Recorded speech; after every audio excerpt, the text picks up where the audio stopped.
are being adopted as well in the G20's Leader Summit outcome.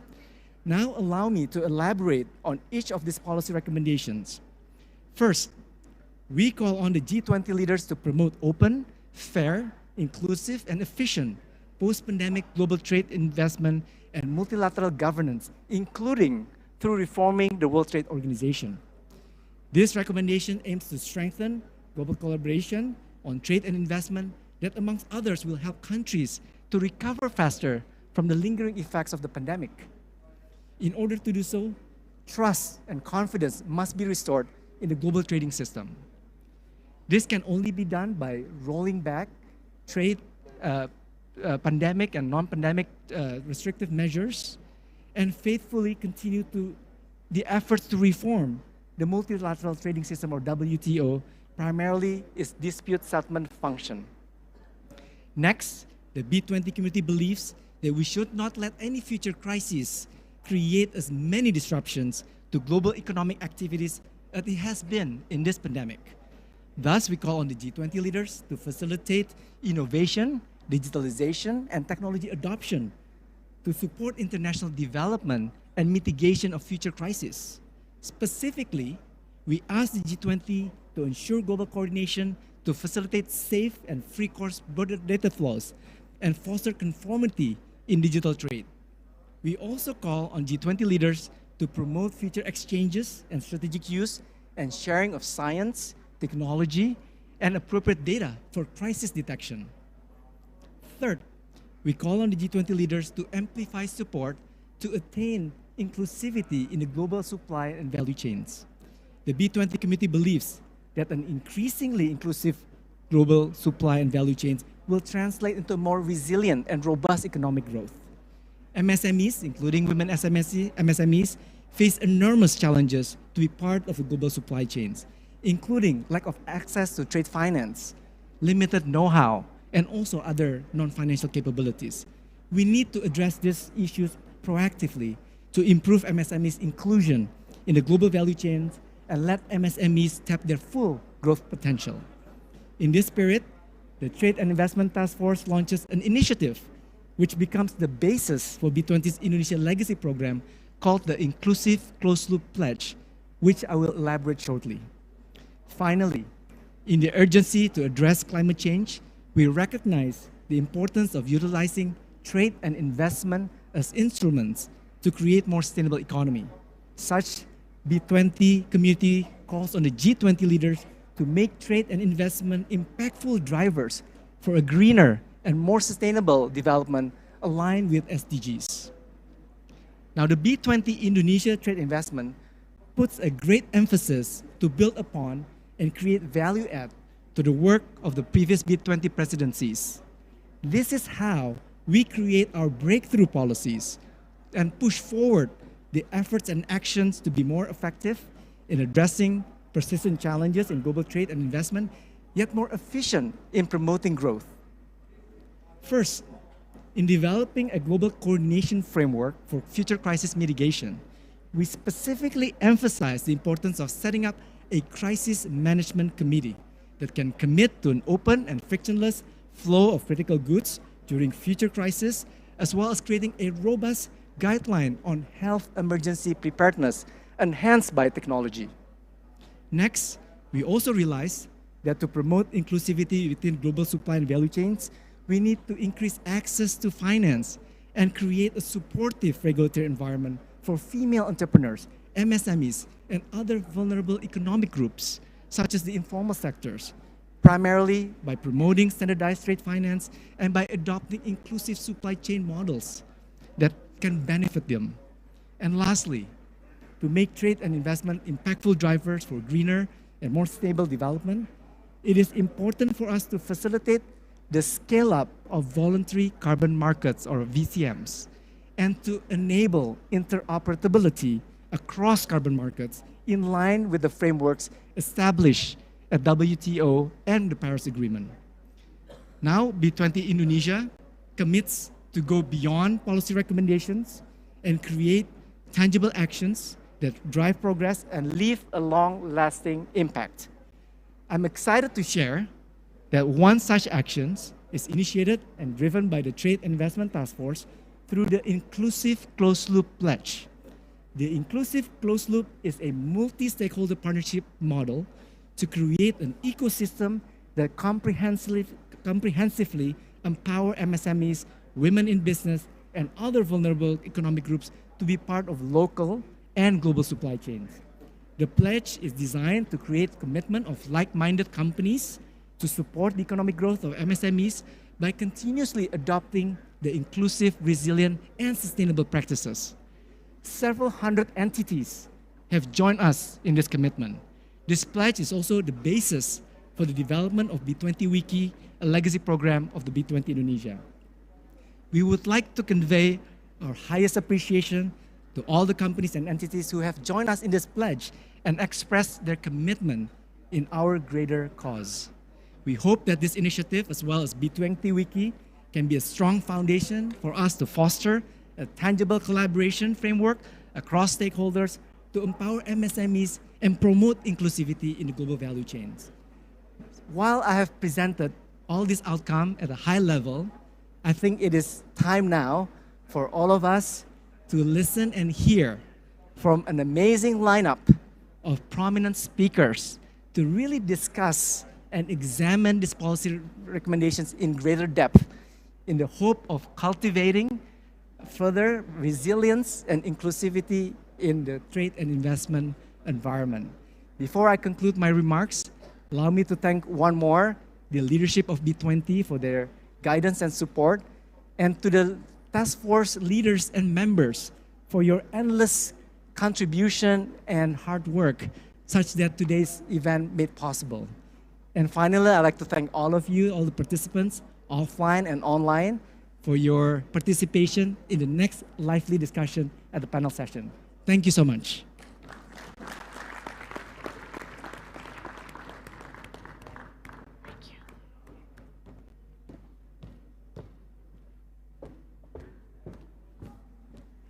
Thank you, Mr. Arif Rahmat. We will now move to the first keynote address. But before I do that, I just want to flag to the group, for the audience here, that if we have time, we will be taking Q&A and doing a session at the end of this panel discussion. If you'd like to participate and put your question in to that, you need to use the Slido link. There you go. So yeah, just scan that and then just enter your questions, and hopefully we'll have time enough to get to them. So thank you for that. Now we move to the first keynote address of this session. And as Mr. Rahmat pointed out, one of the policy recommendations relates directly to the WTO and the role it can play in facilitating global trade and investment. So in that context, I would like to invite Mr. Jeffrey Sachs, President of the United Nations Sustainable Development Solutions Network, to give the first keynote on the very topical subject of WTO reform, enablers to boost global trade for a resilient future. Mr. Jeffrey Sachs.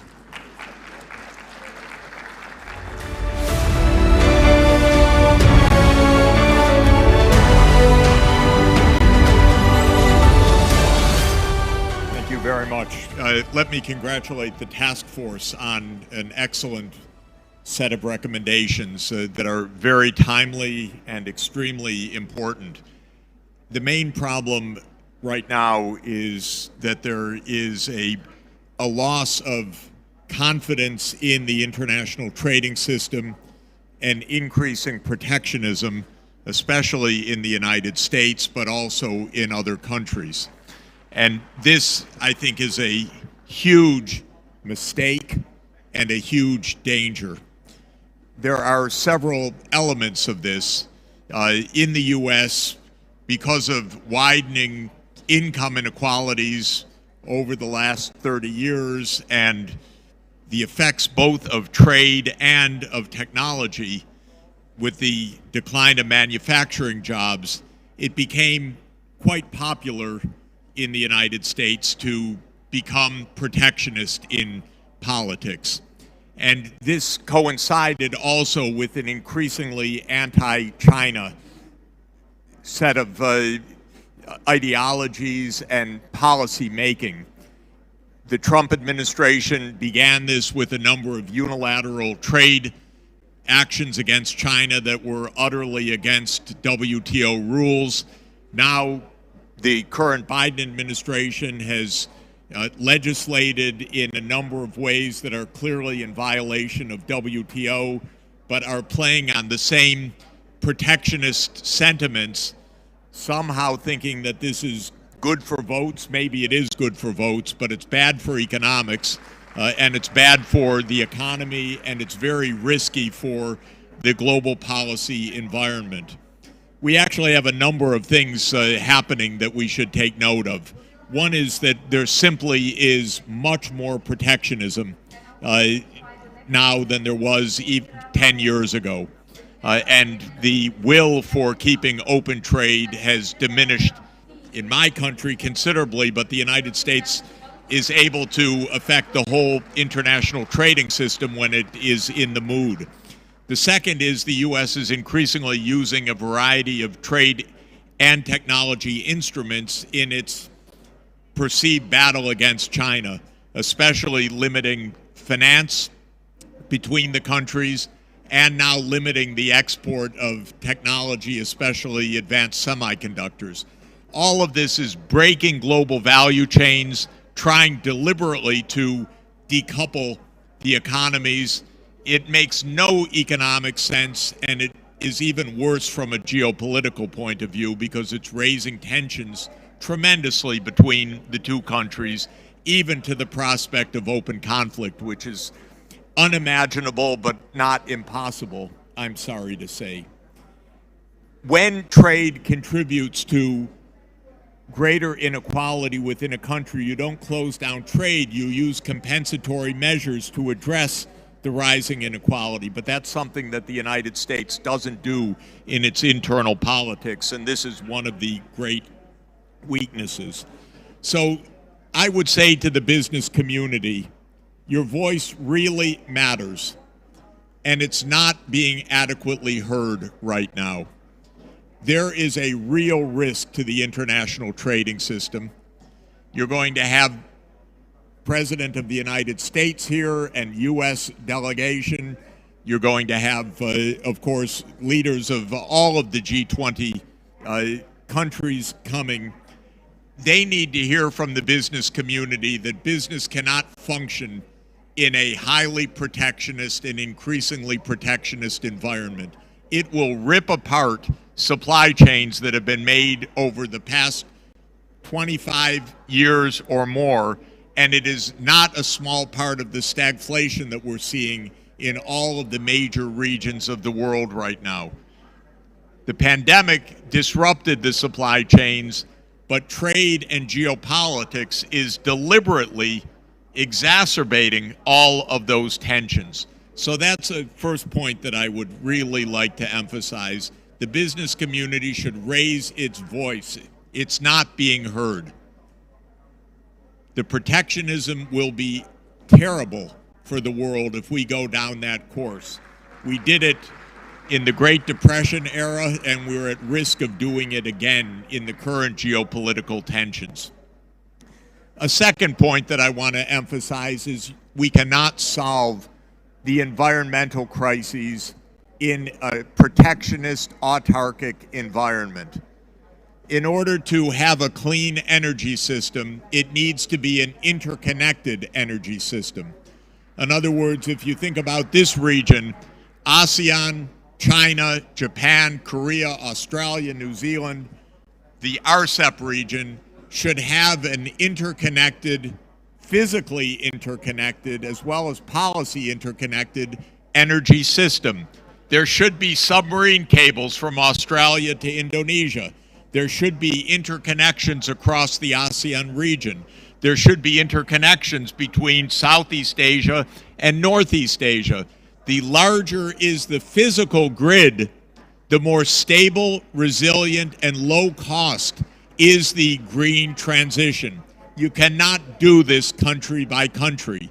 This has to be regional. That means cooperation. It means trust.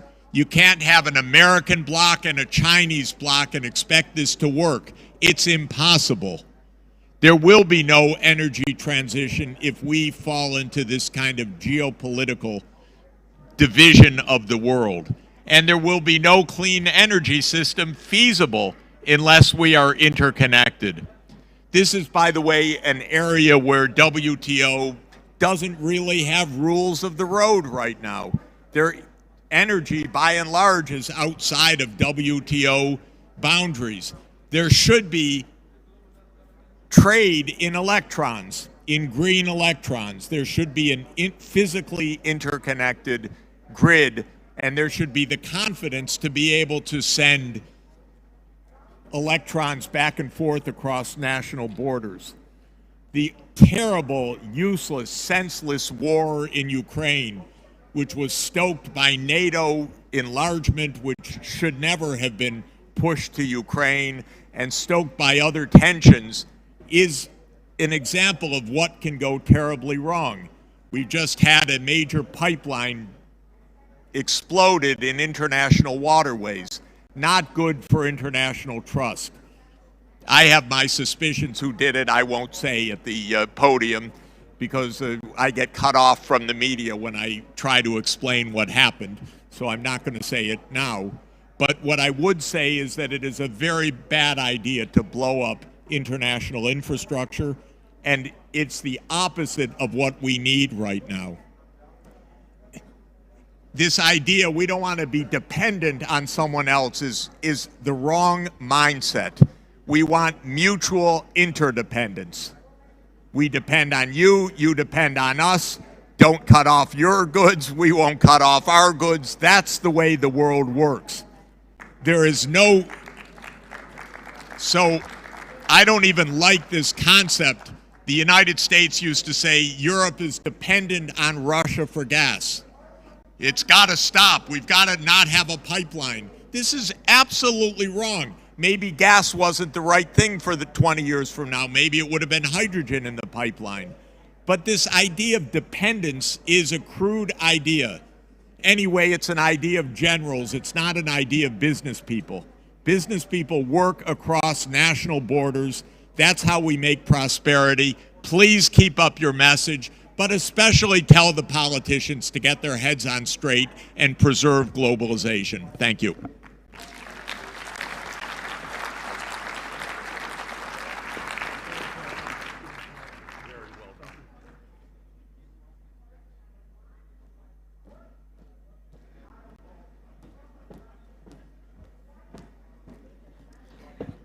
Thank you, Mr. Jeffrey Sachs, for that rallying cry.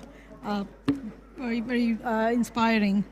So now we move to the second keynote address of this session.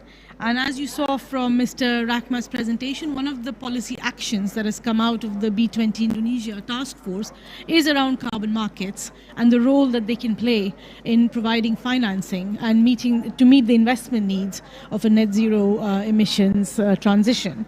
So in that context, we have on video, through a video message rather, we have Mr. Mark Carney, UN Special Envoy for Climate Action and Finance, and he will deliver the second keynote address on this topic. So Mr. Mark Carney via video message.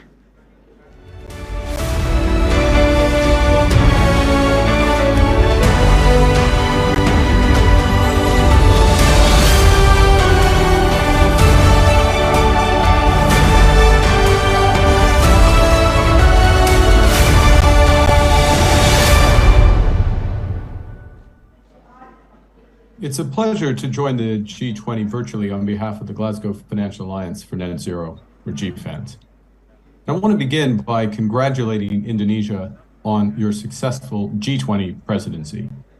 Over the course of this past year, in the face of enormously difficult economic and geopolitical headwinds, Indonesia has made the net zero transition and the energy transition in particular a central theme of its G20 and delivered real progress that will benefit all.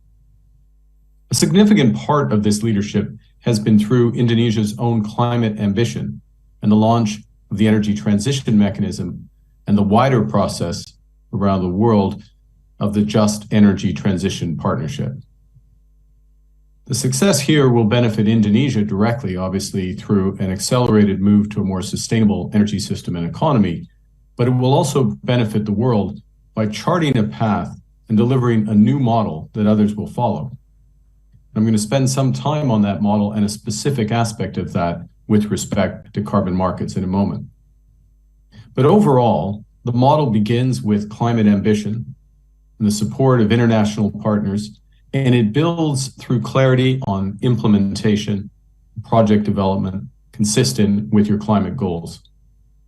The challenge for everyone is to find sufficient public and private finance at competitive rates to meet investment needs.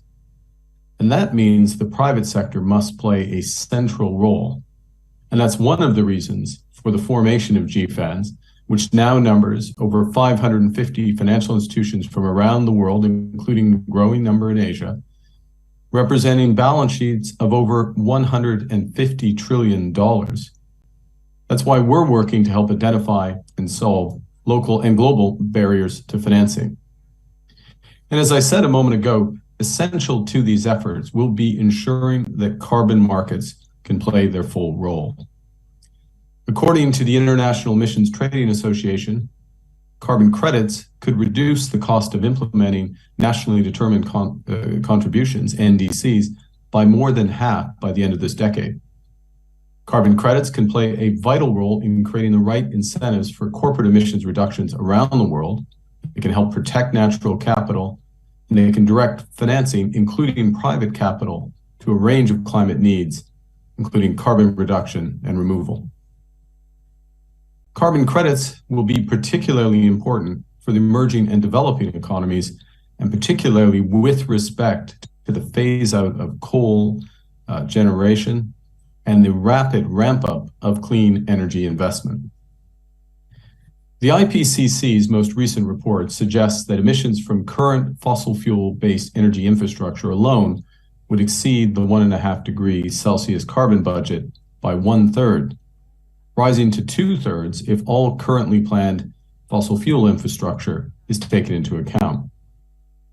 So an imperative of meeting our global climate goals will be the early closure of much of the fossil fuel infrastructure.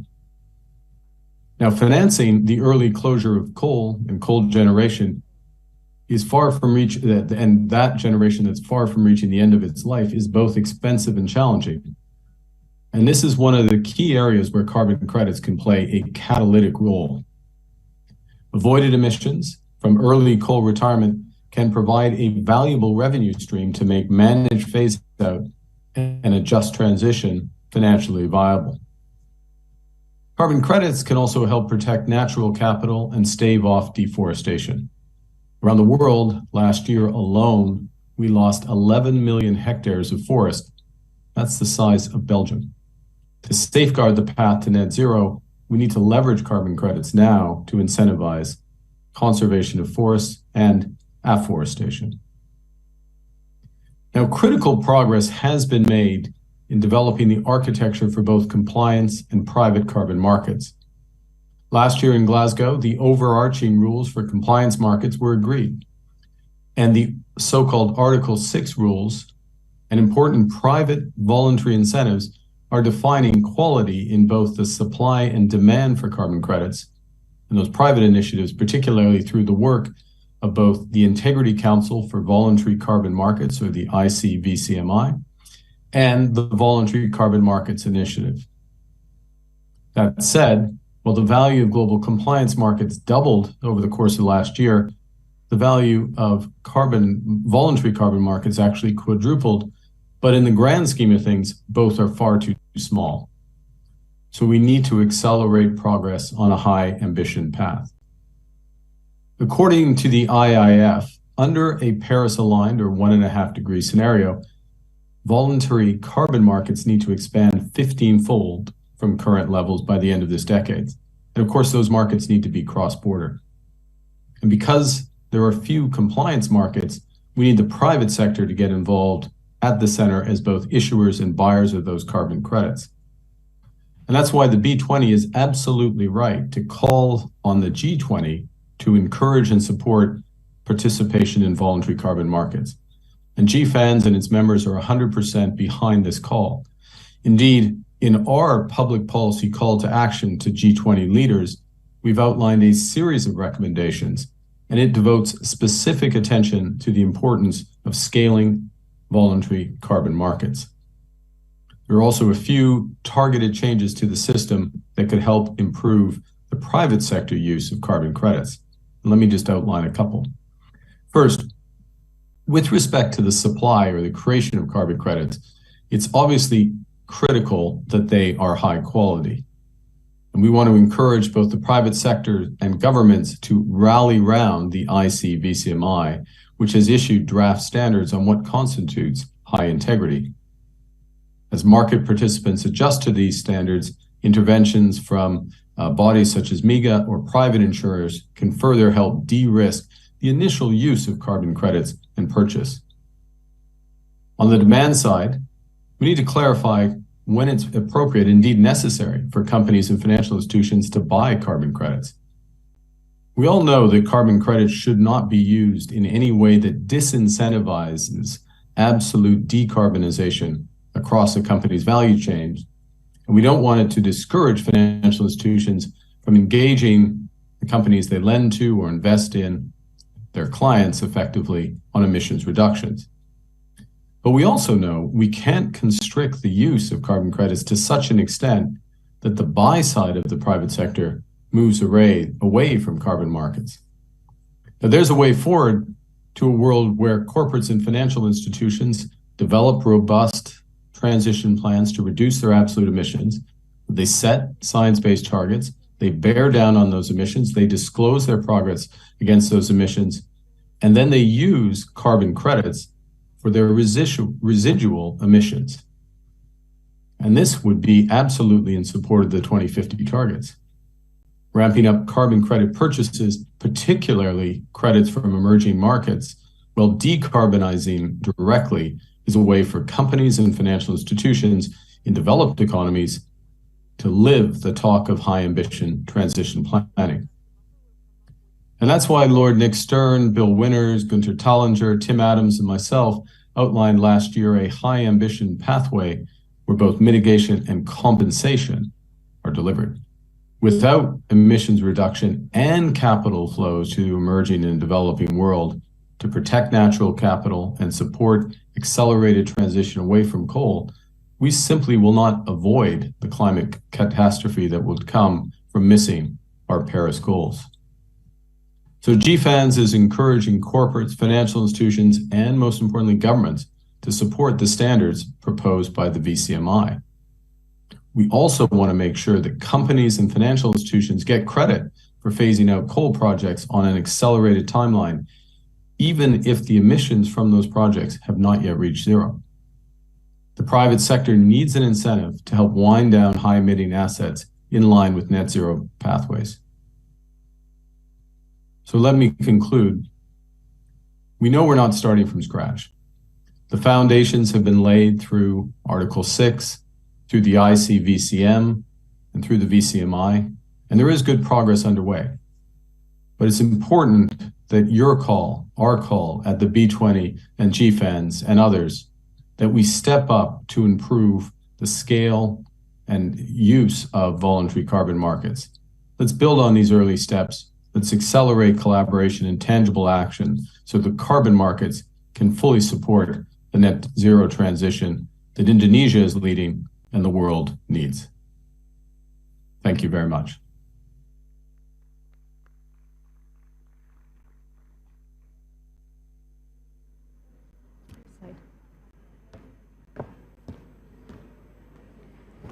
Thank you. Those were remarks by Mr. Mark Carney on voluntary carbon markets.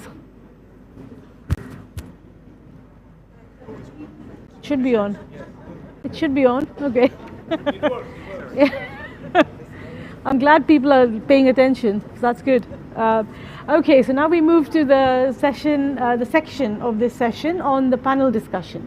So I'd like to invite up our panelists for this session. Mr. Axton Salim, Director, Indo-Food Success Makmur.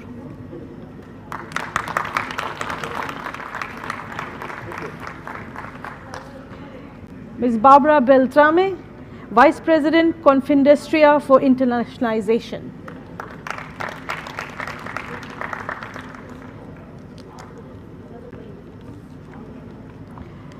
Ms. Merit Janow, Dean Emerita, Columbia School of International and Public Affairs.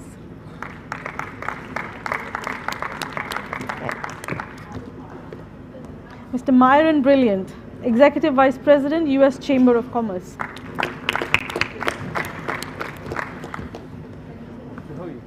Mr. Vasilis Gatzelis, President Director, HM Sampurna.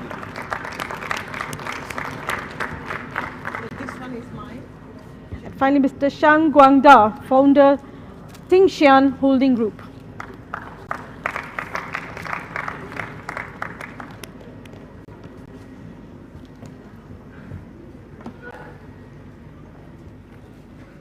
I'll wait for people to put the headsets on. Are we supposed to put Yes. this one?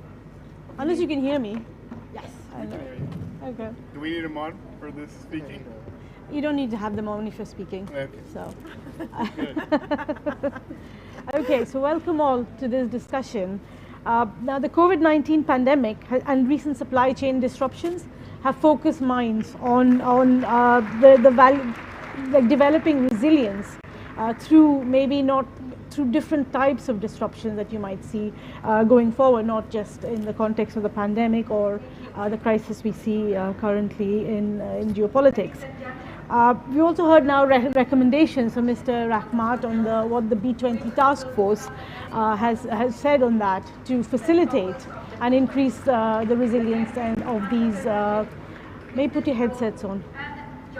Increase the resilience of these supply chains through increasing resilience of trade and investment flows.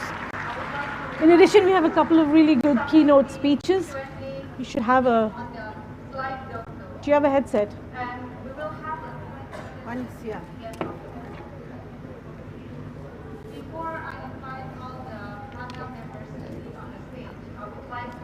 So we had a rallying cry around the impact of protectionism we've seen these days on trade and as well as on investment and the inefficiencies that's creating across the world in the global system.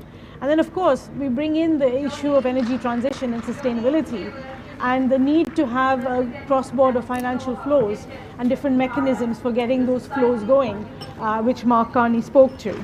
So given that really rich starting point, I would like to start with the first question, and I'll go in the order of Merit, Myron, Barbara, if that's okay.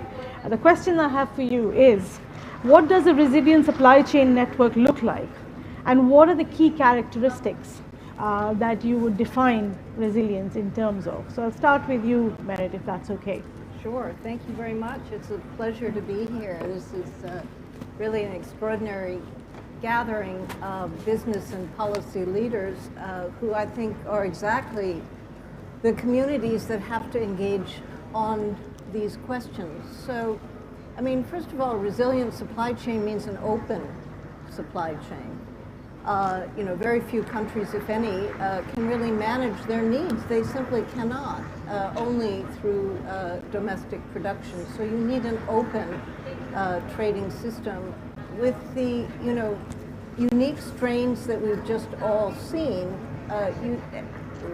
they reveal that you can have shortages in quite unexpected areas, and you can have governments restricting exports. So I think a resilient system needs a place to go and challenge and review if a country introduces restrictions, and have a place to talk about it. It's shown how interconnected we are and how vulnerable we are and how countries can react to that. Obviously, there have been a lot of practical steps that have been also proved necessary through this period for companies to take. And you know, what I hear working with companies and talking to many corporate leaders, you know, the companies are introducing duplication in sourcing. That's a very practical thing they're doing. They're trying to introduce more transparency, obviously applying new technology to this as well, including digital technology. I think software that can show inefficiencies and reveal them. Companies are increasing inventory where they can. I don't think yet you're seeing the pattern of home shoring and near shoring being driven by policy. There are market-based reasons why that's occurring, and the shape of globalization is changing. And we've maybe past peak globalization, but I don't think the world is deglobalizing. So I would put that before us. There are shifts happening. So I think the answer to how to create an efficient supply chain is going to differ by sector. And so I think this effort here by B20 has recognized that and tried to create focused groups around sectors that can identify those bottlenecks. But sometimes it's a business decision that will create a shortage not only in a period of vulnerability, but also when demand comes back. And also as you're seeing some industries move into new areas like EV, and that production ramping up in multiple jurisdictions, that's going to produce demand for materials that are not now experiencing that level of demand. So we need to look ahead and think about coordination down the road as we look at our shifts in industrial structure. Great, thanks for that. So Myron, I mean, it's frictions, it's not sort of deglobalization. Your views on this? Well, first off, I'm really pleased to be here. For those of you who are unfamiliar, the U.S. Chamber is the largest business group, not just in the United States, but in the world today. And KADIN is clearly one of our partners, and we are part of the B20, as is Barbara and our friends from Italy. We have participated from the origin in this process. So it's important that we make the investment to make G20 work, and the B20, the private sector component, is critical. Look, the world has changed because of geopolitical risk, because of security emphasis, and because of changing economics. I may not agree with everything that's said, but I agree with a lot that's said. The one thing I would say is that what we have to worry about is conflicting blocks. Whether it's China on one side, the United States and Europe, all emerging and setting up their own standards and regulations. And so one of the things, the value of a B20 task force is to look at how we integrate. Now, if I'm looking at it more practically, what I'm thinking about is how efficiency, the hallmark of supply chains in the past, thinking about market cost and efficiency, has been now put on par with resiliency. And what do I mean that is the whole just-in-time delivery concept is now also sharing with the just-in-case delivery concept. We need to have both, just-in-case and just-in-time. Why? Because you want to ensure you have efficiency throughout your value chain, but you also need to have the inventory in case there's shocks in the supply chain. You need to think about your inventory. You need to think about the customer experience, from the time in inventory to the last mile. You need to think about the customer experience today differently than in the past. I know personally how long and frustrating it is to wait for something from China that takes 18 months to get to the United States, and in the past it would take a few months. Similarly, we're seeing that all over the world. The United States, when we faced the pandemic, we thought we had PPE, right? But it ran 40 times over. We didn't have the supply. So we cannot develop and grow and innovate everything in the United States. As important an economy as we are, we need to rely on supply chains. But supply chains also need to be thought through from a geographic location standpoint. So one of the things that we have to think about is how do we encourage and incorporate a China plus one strategy in some cases, but a broader strategy more generally. And I think one of the things that we're looking at is how we expand and increase the ecosystems. This is what the theme of the B20 Task Force recommendations is, strengthening the ecosystems, okay? That does include having better digital rules, right? It means bringing more certainty and stability to the way we all source. It means being able to get those resources we need. Everyone is talking about access to critical minerals. We haven't talked about that here yet. Everyone's talking about EV. 75% of the market can't be in one country. Let's just be honest. And what has happened, not just with the case of the pandemic or tensions in the U.S.-China relationship, I do not agree at all with Jeffrey Sachs's interpretation that it's all about the United States. I worry about global protectionism. It's not one-sided. It has many different sides. And we'll get into that when you talk about governments. But I think one thing we also need to think about clearly is how we all together are addressing the value system, trusted supplier networks. The United States has tried to do that through various means. IPATH is one means. The U.S. business community does not want to pick sides. What it wants is to ensure it has trusted suppliers in all of its networks, whether it's doing business in Latin America, Europe, or Asia. And so as we think about this issue, we think about resiliency from many different lenses, from the economic lens, from the geopolitical lens, and certainly from an increasing security lens. And so this is the things that we're grappling with, but I agree with a lot of the recommendations that have been made. Great. So Barbara, just in time to just in case, but what's the right amount of just in case? And as one of the members of the task force, your views?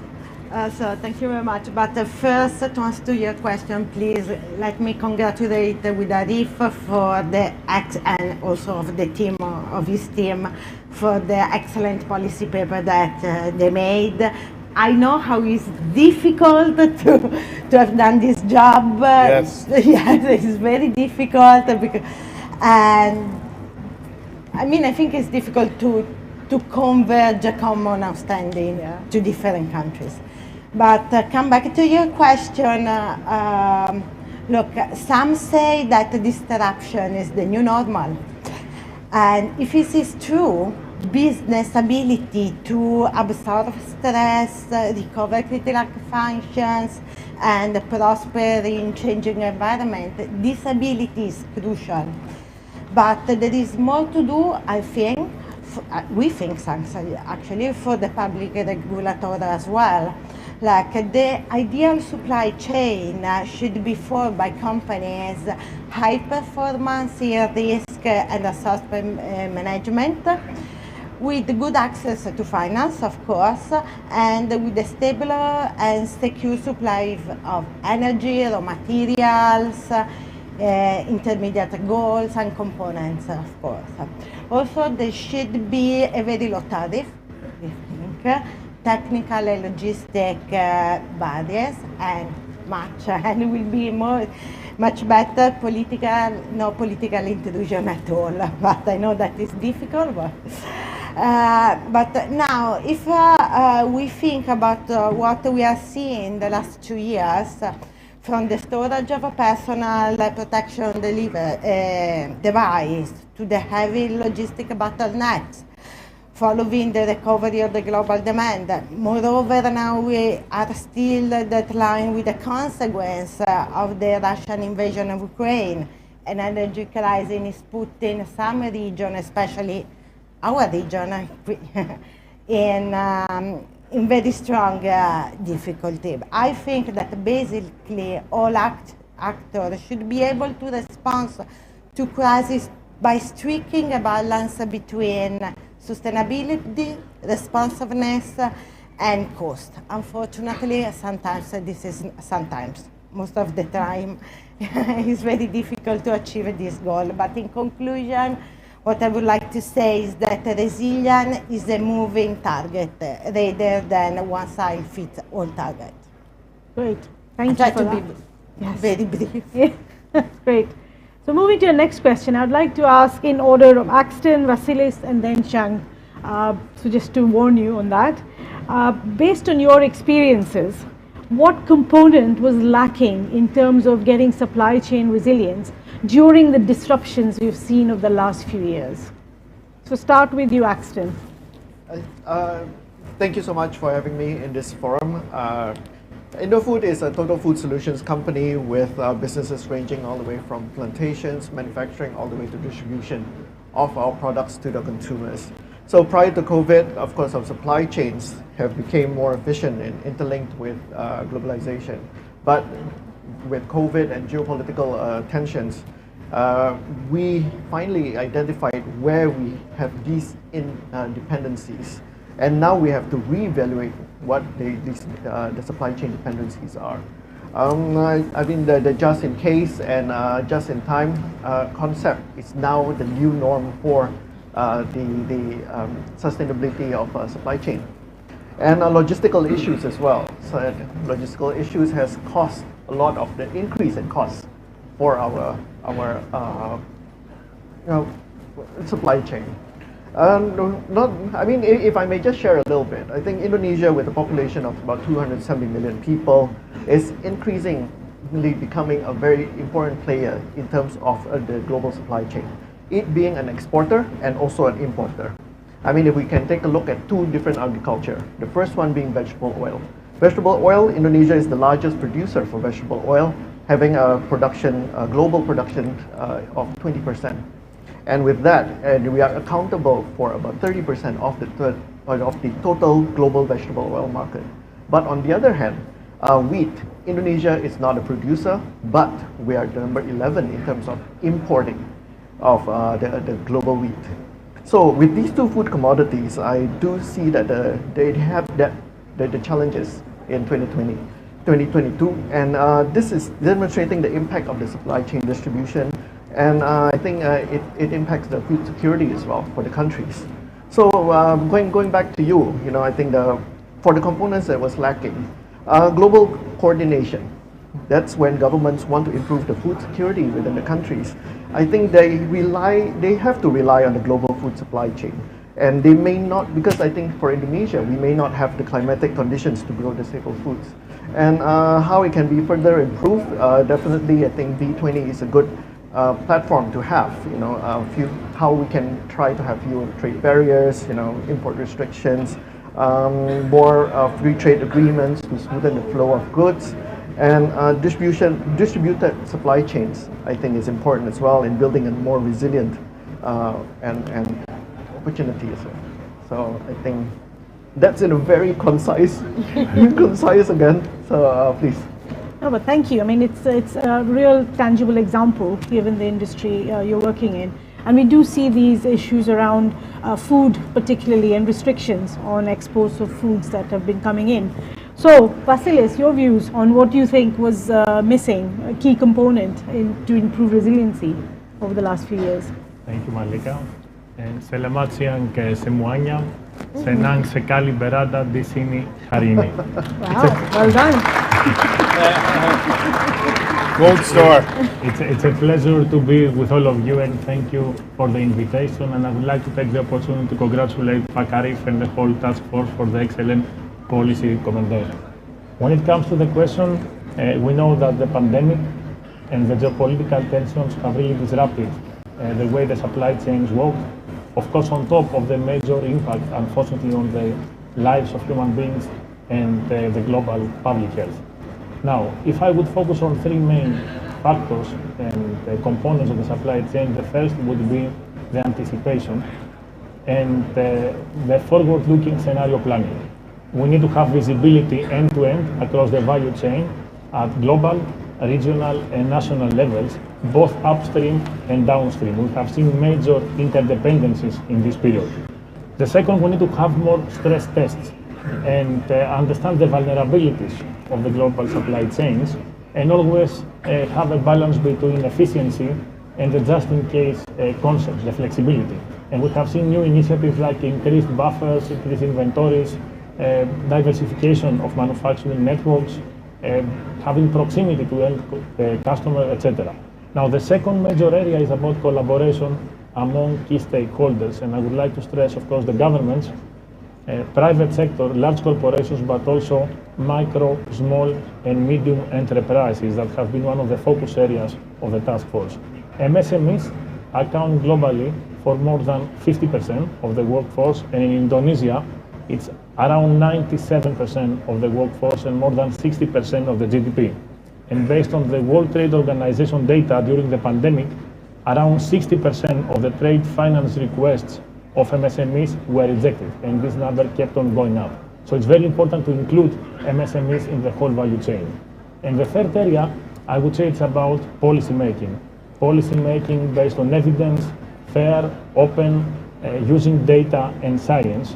Again, a major part is the ease of doing business, and we have seen major reforms happening, including removal of administrative barriers, But another area is about targeted support to micro, small, and medium enterprises.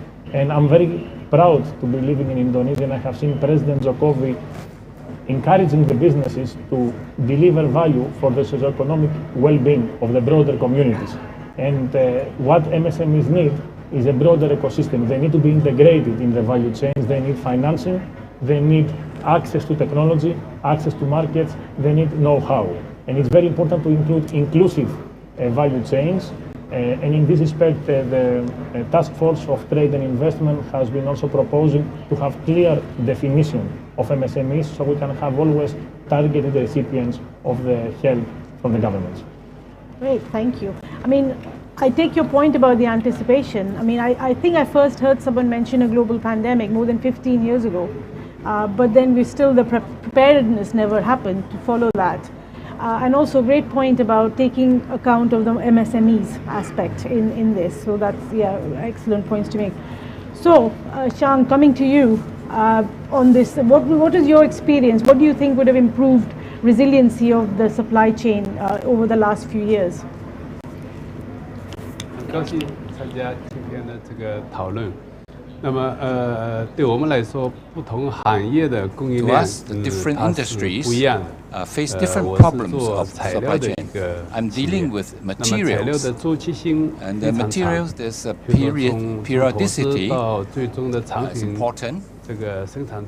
And sometimes you have to wait for 3-5 years before a certain product can be produced. To have an elastic supply chain is difficult because it will reduce the efficiency of the supply chain.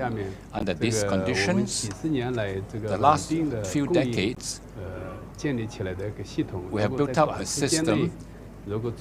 If we find there are some uncertainties in the short run, so it's a very major challenge for us. So I think that between countries there must be mutual trust, because in the allocation of resources, if each country has different resources, different requirements, so with the revival of the global trade, so a global outlook is important. Between countries, how do we establish long-term strategic cooperation in the use of resources? Different industries are different because some have very long cycles, so it's not so easy. So if you don't have a proper allocation, then you will have to suffer a great loss. So in the diversity of supply chain is important, because this will spread the risk. But this diversification may bring about a drop in efficiency. For the last few decades, the international trade should be continued. We should not use, because of a variety of reasons, disrupt this supply chain. Great, thank you. Yes, I think there's a consensus building on that particular issue.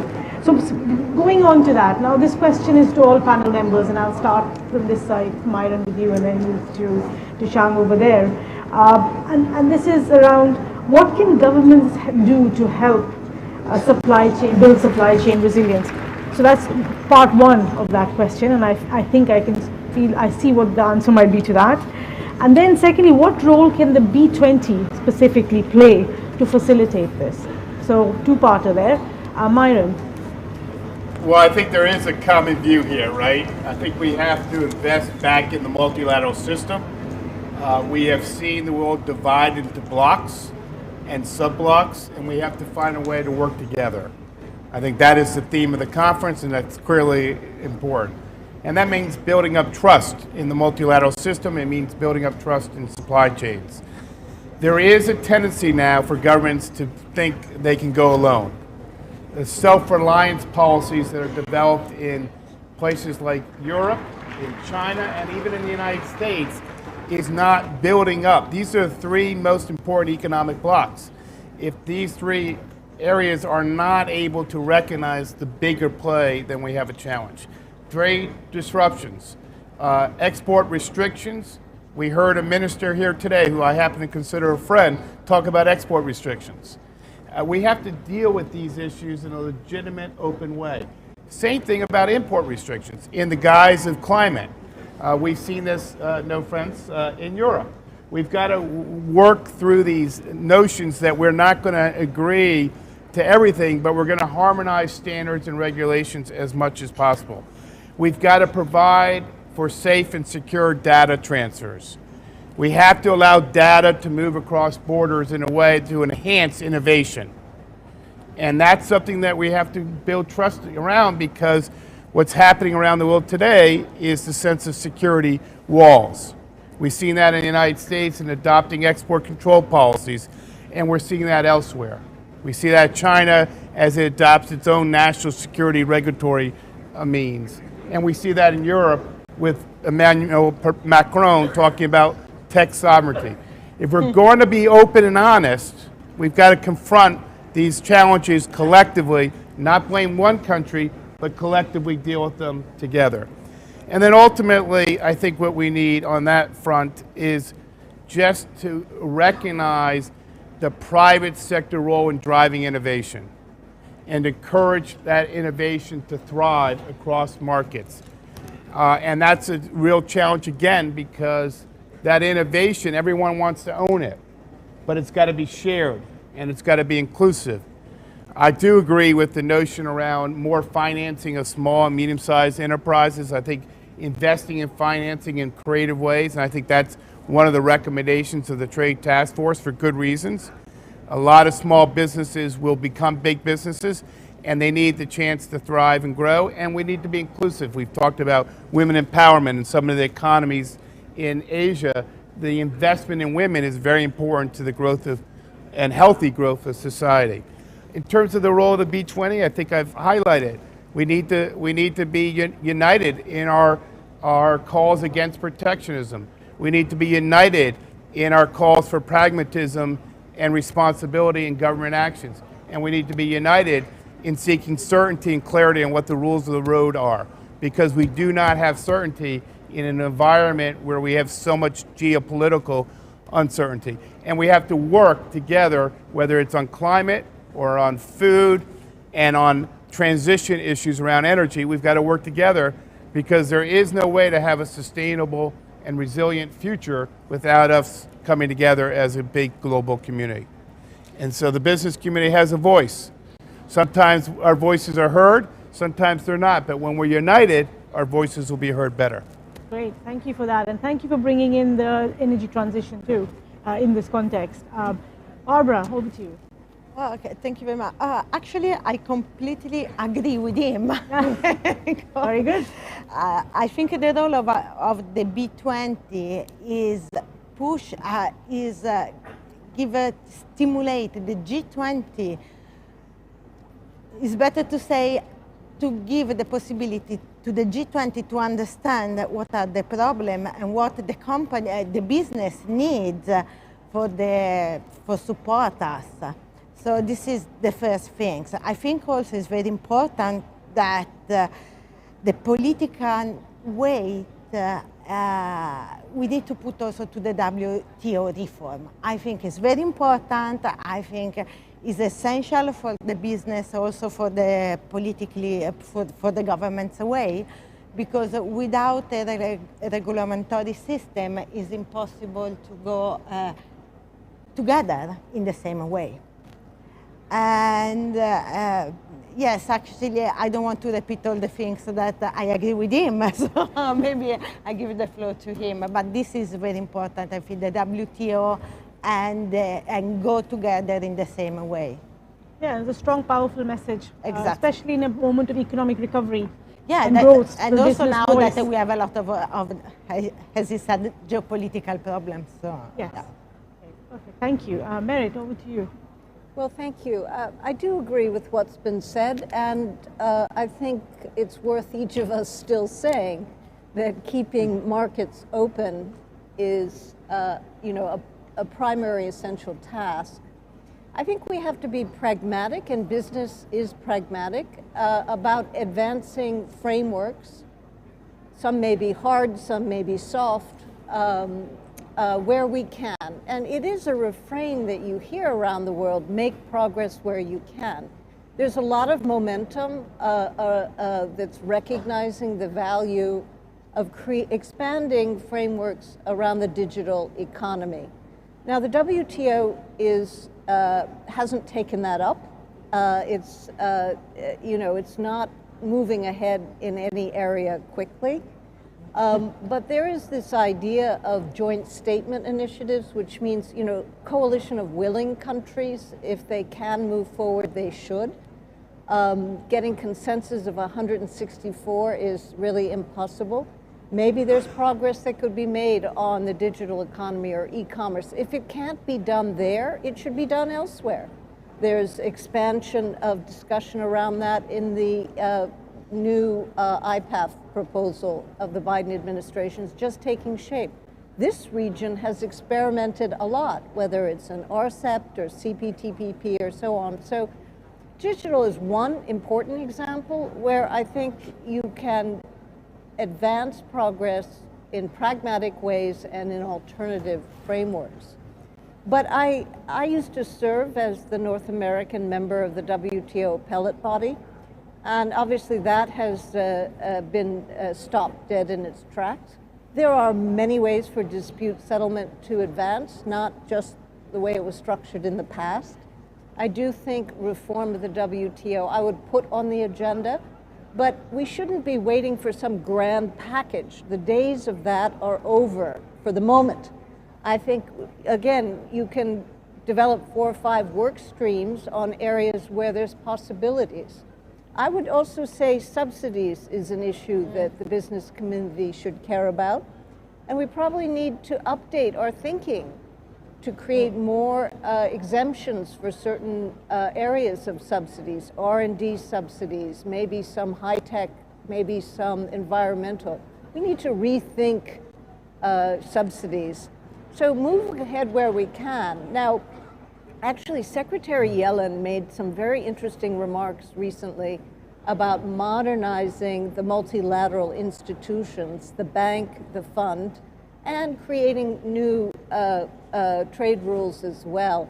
Those were very pragmatic and really have profound implications also for the private sector in support of the climate agenda and the development agenda. So there's a lot to be done.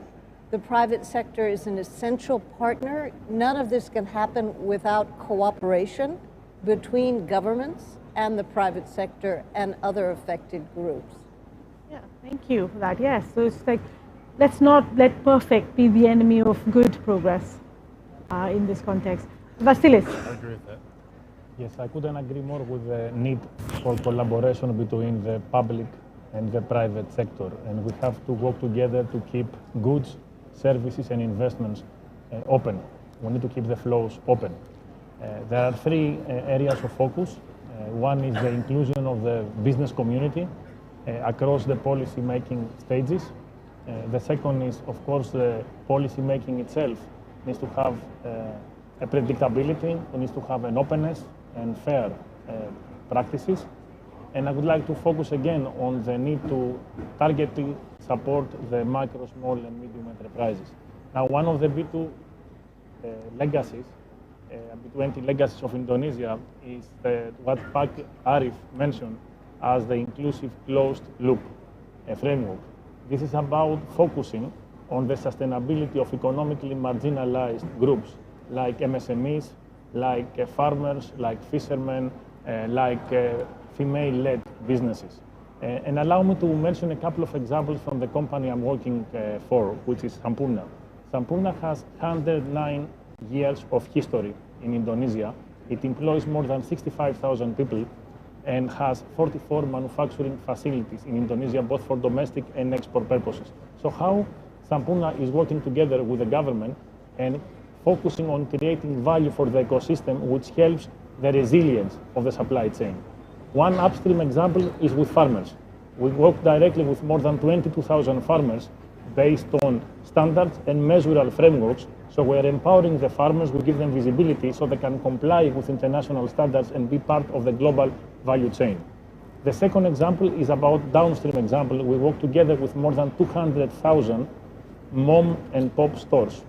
This is under the Sampurna retail community.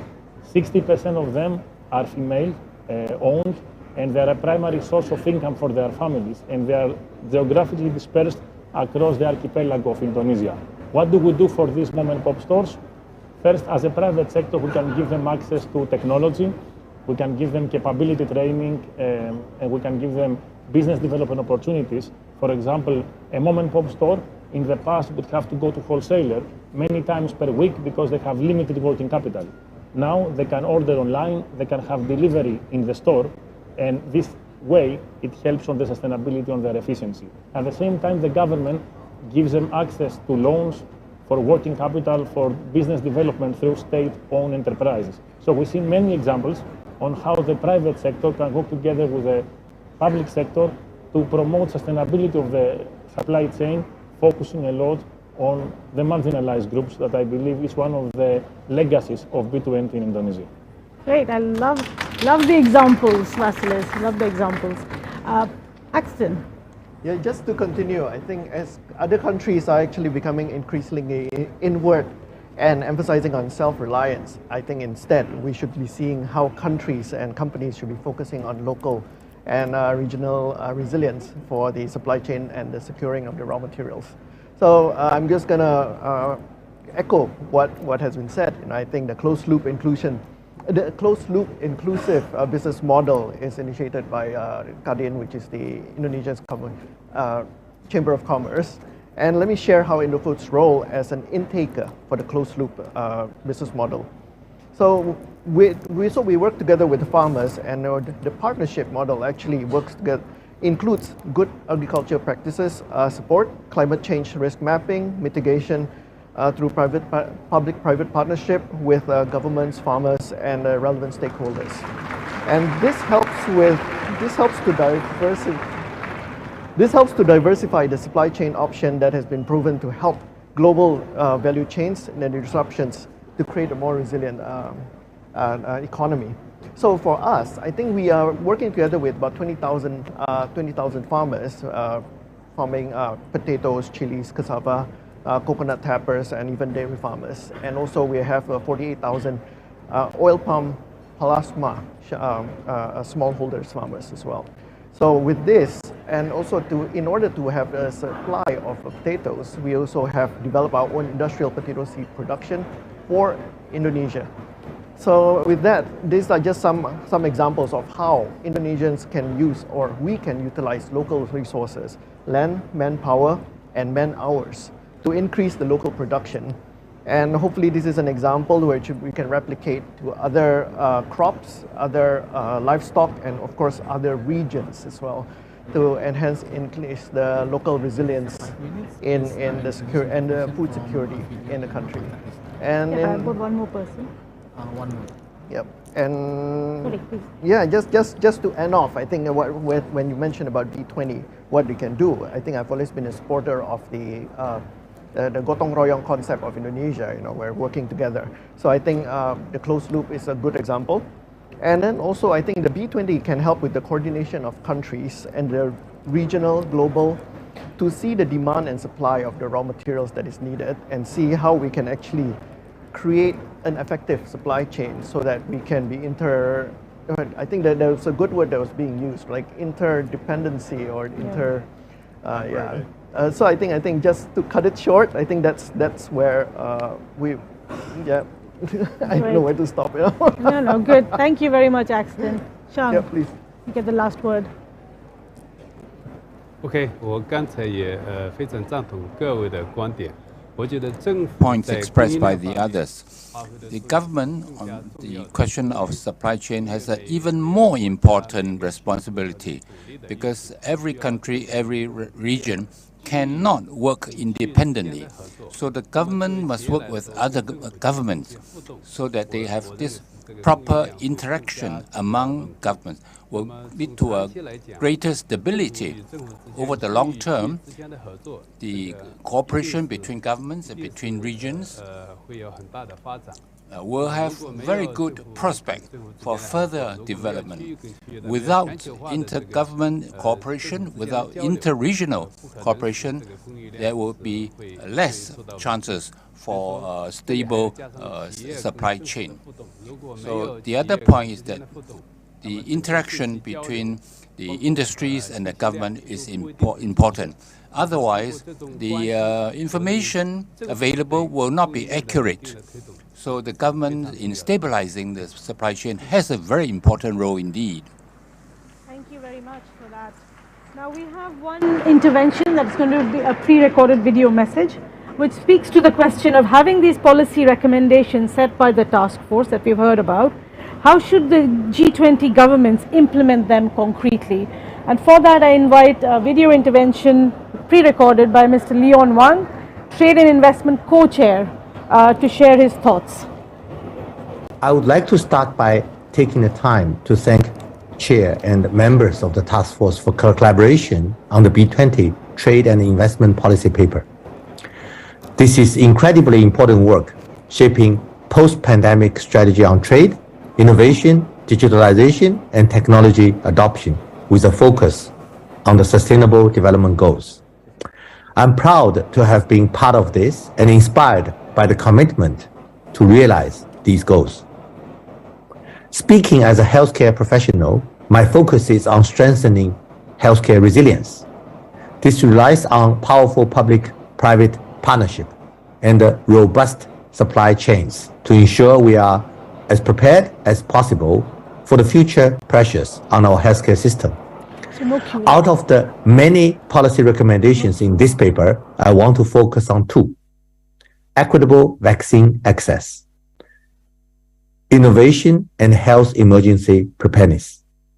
Inequality has far-reaching implications, including future waves of COVID evolving and spreading across the world like a new norm, projected uneven economic recovery between countries, economic recovery further exacerbated by disparity between developed and developing countries. In May this year, it was reported that only 16% of the people in the low-income countries had received a single dose COVID-19 vaccine, compared to 80% in high-income countries. That cannot be allowed and continued to happen again. How do we implement equitable vaccine access? Support accelerated development. The Coalition of Epidemic Preparedness Innovations, CEPI, has set a target to deliver vaccine against new diseases in as little as 100 days. Support domestic innovators and manufacturers.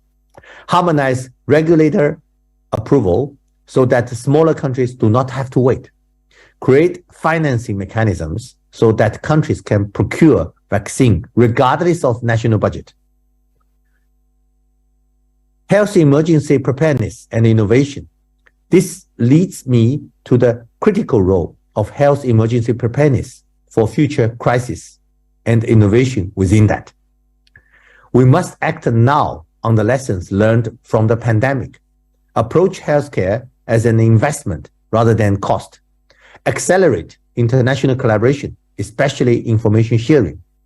Embrace digital in screening, diagnosis, and follow-up to reach scale faster, cheaper, and with more equality. Ensure an always ready system for any future crisis. Everything we do now should be with the goal of equity in mind.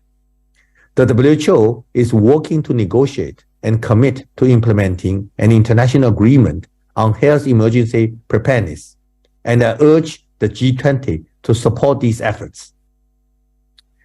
The effects from COVID-19 will last for generations. We must take this opportunity to build resilience in our healthcare system, to prepare for the next crisis and pandemic, to ensure equity for those who need it the most. Thank you for inviting me to be a part of today's discussions, and I look forward to collaborating with you further to ensure that together we can make health happen. So thank you very much. That brings a close to this session. I think I've been told wrap up. It's hard to wrap up such a vast topic. But I think there was a broad support for the task force recommendations and actions, and there was a broad support to the call to action for business to use its voice with governments to keep trade and investment flowing freely across the world. So with that, I'd like to thank my panelists for being here, sharing your insights. I'd like to thank Mr. Rahman for his presentation of the recommendations, as well as our keynote speakers. Thank you very much.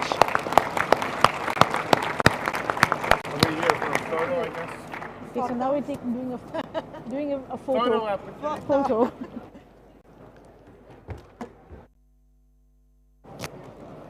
It always feels like such a rush. That was brilliant. Oh, yeah. Thank you so much.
p.m. for the B20 ceremonial session to celebrate the B20 presidency's milestones and achievements.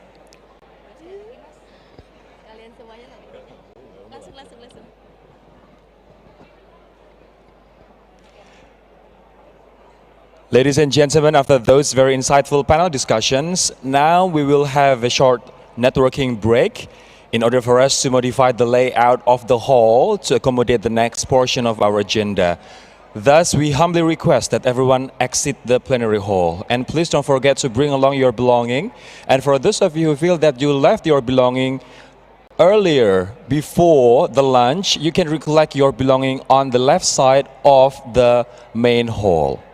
Once again, ladies and gentlemen, you can recollect your belonging or items on the left side of the main hall. In the meantime, you are welcome to enjoy the coffee and snacks that we have prepared outside in the foyer area. And of course, we highly recommend that you head upstairs to the mezzanine area where we have prepared multiple showcases on B20 legacies and breakthroughs. We will come back here at 3:15 p.m. At 3:15 p.m. for the B20 ceremonial session to celebrate the B20 presidency's milestones and achievements. Thank you.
Ladies and gentlemen, distinguished guests, after those very insightful panel discussions, we will now have a short networking break in order for us to once again modify the layout of the hall to accommodate the next session of our agenda. Thus, we humbly everyone to exit the plenary hall. Once again, we humbly request everyone to exit the plenary hall. And please make sure do not leave anything behind, because we will rearrange the format of this main ballroom. Once again, ladies and gentlemen, we humbly request for everyone to exit the ballroom as we will rearrange the format of this room. And for those of you who have left your belonging earlier before lunch, you can recollect your belonging and items on the left side of this main ballroom. Once again, you can recollect your items and belonging on the left side of this main ballroom. In the meantime, you are welcome to enjoy the coffee and snacks that we have provided outside in the foyer area. Please do have yourself recharged by drinking coffee and get some snacks. And of course, we highly recommend that you head upstairs to the mezzanine area where we have prepared multiple showcases on B20 legacies and breakthroughs. And we will come back at 3:15 for the B20 ceremonial session to celebrate the B20 presidency's milestone and achievements. Now we would humbly request everyone to exit the ballroom area once again, because we need to rearrange the room format of this main ballroom. Thank you.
Ladies and gentlemen, our next session, B20 Legacy Programs, will be started very shortly. Therefore, we would like to invite you to please return to the main ballroom and please be seated.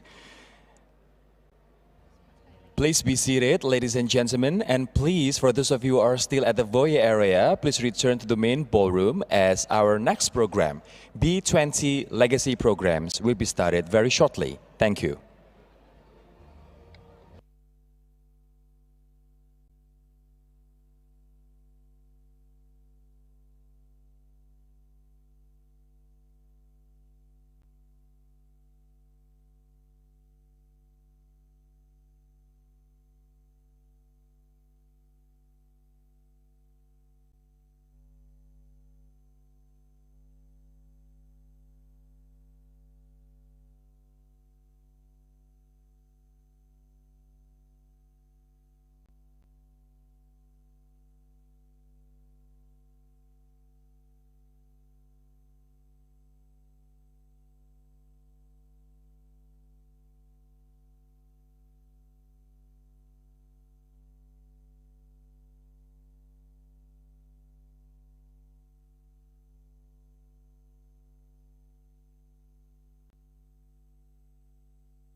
Ladies and gentlemen, welcome back to B20 Summit Indonesia 2022. We would like to invite you to please return to the main hall or main ballroom because our next session will start shortly. And please, we kindly request you to be seated as our next session, which is B20 Legacy Programs, will start shortly. Our next session, ladies and gentlemen, B20 Legacy Programs will start shortly. Therefore, we would like to invite you, for those of you who are still in the foyer area, please return to the main ballroom and please be seated. Thank you.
Ladies and gentlemen, before we start our next agenda, please make sure that for those of you who are still at the foyer area, please re-enter the main ballroom. Our next agenda is B20 Legacy Programs, and we would like to have your cooperation, and please be seated. Once again, for those of you who are still at the foyer area, please return to the main ballroom as our next program will start shortly. Thank you.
Our next program, B20 Legacy Programs, will be started very shortly. Ladies and gentlemen, please be seated.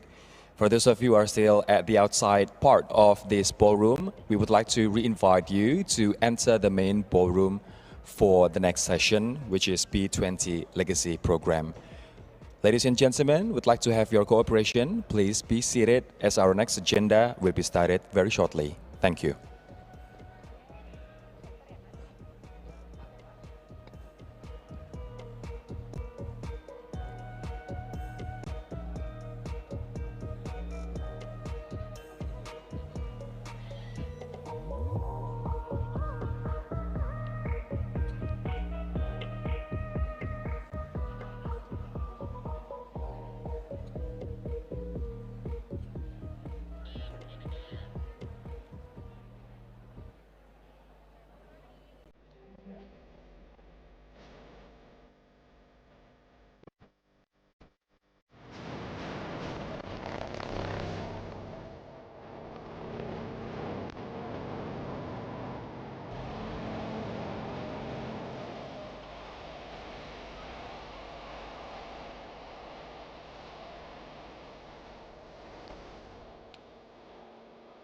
Bapak Ibu yang terhormat, I know you are very excited to meet old friends, but we do hope to have your cooperation in please be seated as we'd like to continue with our next agenda. Ladies and gentlemen, welcome back to the B20 Indonesia Summit 2022, Advancing Innovative, Inclusive and Collaborative Growth. Let's give a big round of applause for this summit. And of course, for you who have made it until this stage, thank you so much for joining again this session. And I hope you feel refreshed after the coffee break, and I hope you had the chance to explore the mezzanine area where we have the Experience Indonesia section there with a special area for the B20 Legacy Showcase and an assortment of Indonesian cuisine. And I hope you like the coffee and the traditional cuisine we have served you with. And there's an announcement we'd like to make before we continue with our next agenda. For delegates who are invited to the B20 reception dinner later tonight, the shuttle bus, which goes directly to Renaissance Hotel, where the dinner takes place, will depart from the East Lobby. It will depart from the East Lobby after the plenary session ends. And you can find the East Lobby close to where the red carpet or the photo wall is. You can find the East Lobby close to where the red carpet or the photo wall is situated. As a reminder, the B20 reception dinner later is by invitation only event.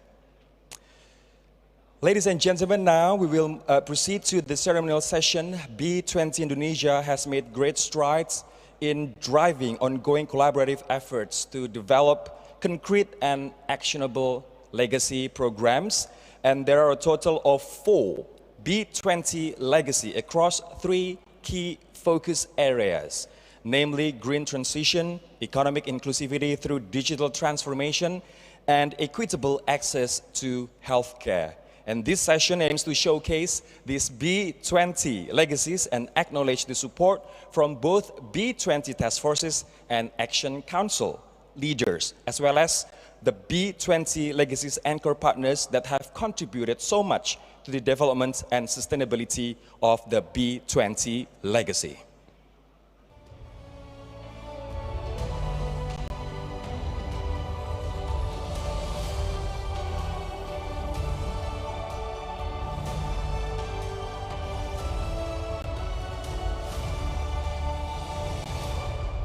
And for this ceremonial session, I would like to first invite the B20 leadership to come to the stage, please. Mr. Arsjad Rasjid, Chairman of Indonesian Chamber of Commerce and Industry, or KADIN Indonesia. Ms. Shinta Kamdani, Chair of B20 Indonesia. Mr. Arif Rahmat, Chair of B20 Trade and Investment Task Force. Mr. Hamdani Zulkarnain Salim, Chair of B20 Future of Work and Education Task Force. Mr. Haryanto T. Budiman, Chair of B20 Integrity and Compliance Task Force. Ms. Nika Widyawati, Chair of B20 Energy, Sustainability and Climate Task Force. Mr. Rida Wirakusuma, Chair of B20 Finance and Infrastructure Task Force. And last but not least, Mr. Riri Adriansyah, Chair of B20 Digitalization Task Force. Gentlemen and ladies, you are invited to please stand up as we will do some procession first.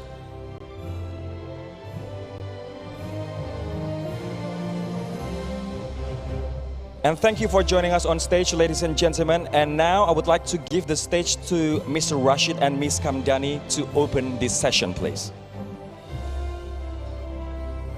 Hi, welcome everyone. I'm very happy to be back in this plenary with the esteemed delegates of the B20 Indonesia. In this session, we would like to spotlight B20 Indonesia's legacy programs. 4 legacy programs were formulated with the objective of delivering continuous and sustainable impact beyond B20 Indonesia presidency. These legacy programs aim to deliver targeted intervention to global key priorities across B20 3 key focus areas. First, green transition. 2, inclusive growth. And of course, equitable healthcare. These programs are collectively developed by each respective legacy leads in collaboration with KADIN Indonesia and their respective anchor partners. We are here to celebrate as well as show our gratitude and support to the people that have contributed most toward B20 Indonesia Legacy Program. And now to you, over to you, Shinta. Thank you, Arsjad. I think the B20 Indonesia Legacy Programs are also inspired and supported by policy recommendation of our task forces and Action Council. Therefore, I would like to extend our thank you to all the task force and Action Council chairs that have joined us on stage to witness the launch of our B20 Indonesia Legacy Program. So we have Mr. Arif Rahmat from the Trade and Investment Task Force Chair. We have Pak Ririk from the Digitalization Task Force Chairs. And also we have Pak Rida Wirakusuma from the Infrastructure and Finance Task Force. And of course, Ibu Nika Widyawati as Chair of the Energy, Sustainability and Climate Task Force. Bapak Haryanto Budiman as chair of the Compliance and Integrity Task Force, and Bapak Kamdani Surkanain, the chair of the Future of Work Task Force. So, ladies and gentlemen, these are the people behind the task forces that are doing all the work, including all the deputy chairs that are sitting here, and all the co-chairs. I think whoever's here, the co-chairs and deputy chair, could you please stand up? We would like to recognize you, to all people standing here. Believe me, they have sleepless nights, a lot of long hours in trying to, facilitate and manage many concessions issues. So I think today, each of the lead will also formally introduce and launch the B20 Indonesia Legacy Program. So we invite everyone in the B20 community to support us to sustain and further scale the program impact. Thank you. Thank you, Bu Shinta. Thank you, Pak Arsjad. Please have a seat, ladies and gentlemen.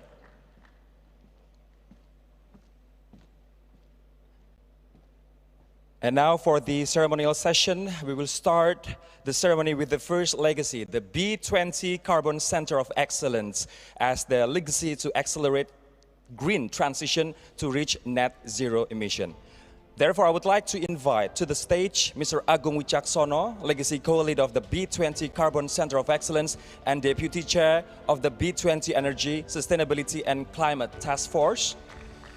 I would like to invite as well Mr. Dharma Joyonegoro, Legacy Co-Lead and Deputy Chair of the Trade and Investment Task Force and Program's Anchor Partner.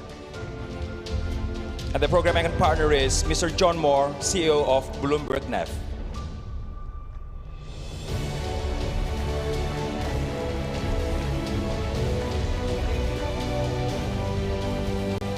Gentlemen, thank you so much for your dedication and long hour night, sleepless night. Thank you so much for that. I would like to start off with Mr. Wicaksono. Pak Wicaksono, can you tell us a little bit about the Carbon Center of Excellence's key objectives and also feature, and how they relate to B20 Indonesia's policy recommendations and the G20 priorities? Well, thank you.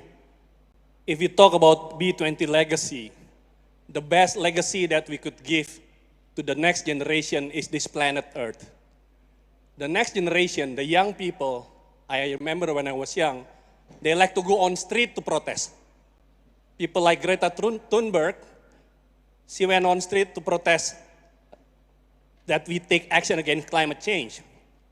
Of course, we businesses, we cannot go on street, right? But we need to take action. The young people also like to go online, not just on street. And that's what we're gonna do. We're gonna go online, create a platform, a center of excellence for companies, businesses, to learn together, share experience, and grow together about carbon market.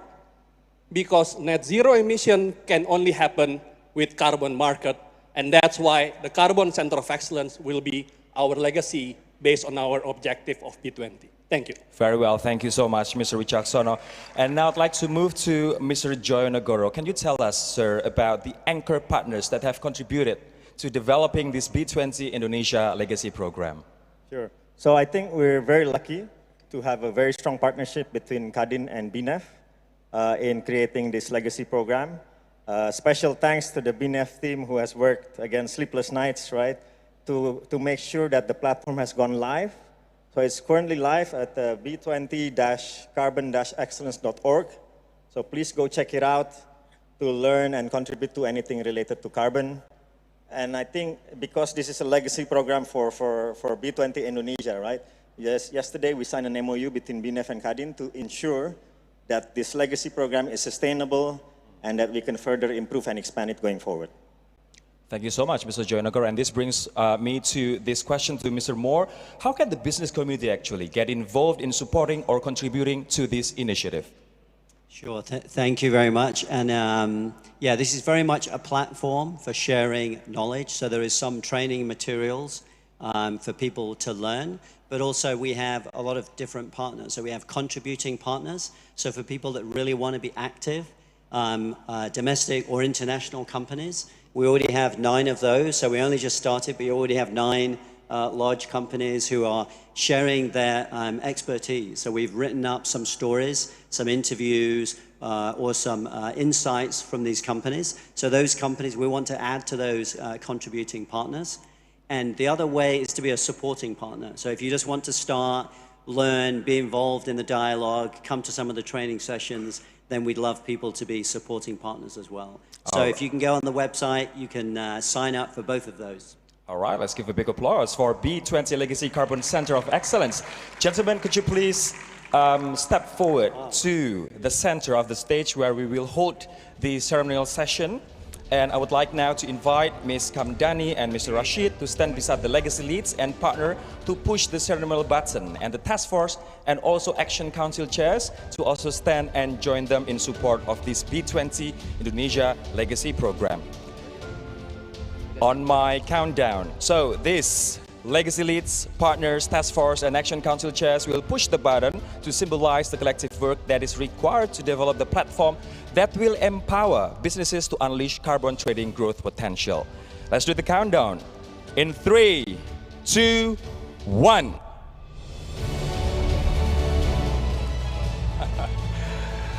Congratulations once again for B20 Legacy Carbon Center of Excellence. And let's take a picture first, ladies and gentlemen. Let's say cheers to the camera, please.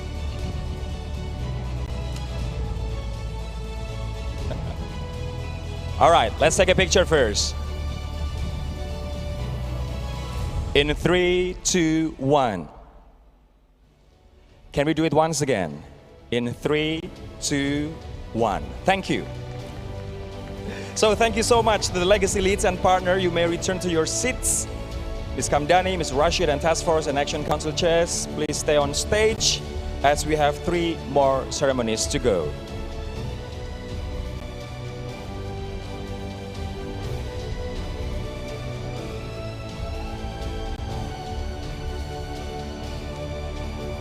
Now, ladies and gentlemen, our next ceremony is for the second legacy program, which is the B20 Wiki, as an initiative to empower MSMEs and companies globally. I would like to invite to the stage Mr. Aldi Haryo Pratomo, legacy co-lead of the B20 Wiki and Deputy General Chairman of KADIN's Entrepreneurship Division.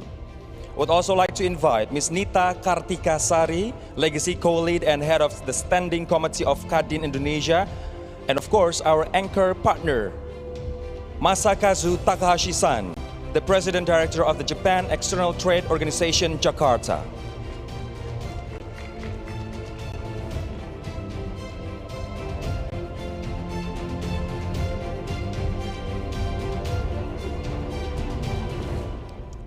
All right.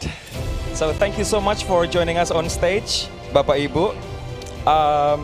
I'd like to start off with Mr. Haryo Pratomo. Okay, as legacy lead and the leader of KADIN's Entrepreneurship Division, I understand that the legacy is very relevant to you, but so would you be able to briefly explain B20 Wiki's key objectives and also features and how they relate overall to B20 Indonesia and G20 priorities? Yeah, so our goal is to include medium-sized companies so that they can scale and be part of the global supply chain. Now, the way that we are going to do that is actually by creating a site, an information portal, where big companies can contribute and help these medium-sized companies along the way. So there's 3 key features really on the site. The first one is information, WikiLearn, right? So what it means is that we'll have stories of how medium-sized companies have succeeded abroad. We'll have details on how to do customs in Japan, in Indonesian and in Japanese for Japanese companies. And we'll have many types of information that will help these companies navigate the murkiness of export. The second part is DO, or digital and operations technology. So after they figure out where to expand, we want to help them upgrade their manufacturing capabilities because so many large companies have built these capabilities to scale. And finally, the third feature is WikiScale. which is about matching the big companies who have access to export channels to Japan and Indonesia so that they can bring small companies into their existing programs. So this is aligned with the digitalization as well as the Trade and Investment Task Force objective of creating a world where the SME mindset is digital. And we've worked with so many other working groups in B20 to make this happen. So please check it out, wikiexport.gp. Thank you so much, Mr. Hario. I'd like to move on to Ms. Nita now. I see that B20 Wiki has partnered with various partners and organizations. How would you explain the relationship between B20 Wiki and each partner as well as their respective contributions? Sure. So we're very grateful that we get a lot of support from our partners. For B20 Wiki, we have two kinds of partners. The first one is core partners, and the second one is the innovation and innovation, technology, and knowledge partners. So for core partners this time, we're working together with Jetro, so thank you so much. We've been curated and also tailors a lot of informations that to make sure that SMEs of Indonesia will be connected with Japan Corporation, especially for doing trading. Now, we would like to also thank you, Telkom Indonesia, Pak Riri, thank you, to be our partners in technologies and knowledge, because Telkom Indonesia is helping us to create use cases metaverse. So even though this is SMEs, it doesn't mean we don't go digitals.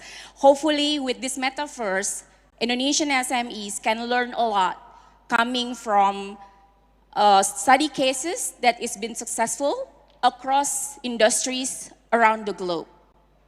And we would like to also thank the Trade and Investment Task Force, because B20 Wiki has inspired from what the outcome coming from the task force, where it's inclusive closed loop program. So 20 Indonesians big company has been signed up and then support us on the SMEs. Even though we start with Japan, we would like to invite other countries to actually collaborate with us and work closely with us to create another B20, not from Japan, but also other countries around the globe. So don't forget to check out wikiexport.gp. Thank you so much, Ms. Nita. Now to Takahashi-san. So we've got lots of business leaders, global business leaders in this room. Pak Takahashi, how can they actually get involved and contribute to this great initiative? I would like to start with saying how honored I am to work with KADIN and B20 Indonesia to launch the B20 Wiki platform, especially for SMEs to trade and invest. This platform has great impact on Indonesian and Japanese business society, but I believe it is more important to have more cooperation and collaboration to amplify the impact of the platform globally. Widjaja would like to promote the use of platform as much as possible. You may drop your contact through QR code here, so we can reach out to you for potential partnership discussion. We are looking forward to working with you all on B20 Wiki. Thank you. Thank you so much. Let's give a big round of applause for B20 Wiki as one of the legacy programs of B20. Now, Ms. Nita and gentlemen, could you please move a bit here at the center of the stage? And we would like to invite once again Ms. Kamdani and Mr. Rasjid to stand beside the legacy leads and partner to push the ceremonial button, and also the task force and action council chairs to stand and join them in support of this B20 Indonesia legacy program. Together, legacy leads, partner, task force, and action council chairs will push the button to symbolize the launch of B20 Wiki to scale the next generation of mid-sized companies to be part of the global supply chain. Can we do the countdown together? In 3, 2, 1. Congratulations once again on the launch of B20 Wiki.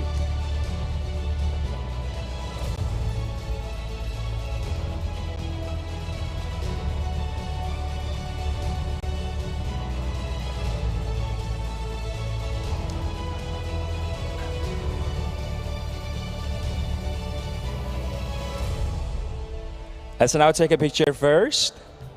Let's now take a picture first, Miss Nita and gentlemen. All right. We wouldn't let this very special moment unphotographed. Let's do the photo session, guys, in 3, 2, 1.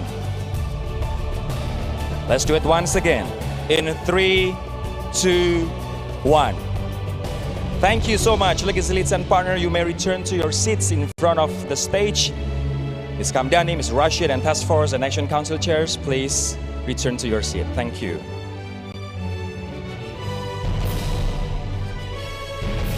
We still have 2 processions coming.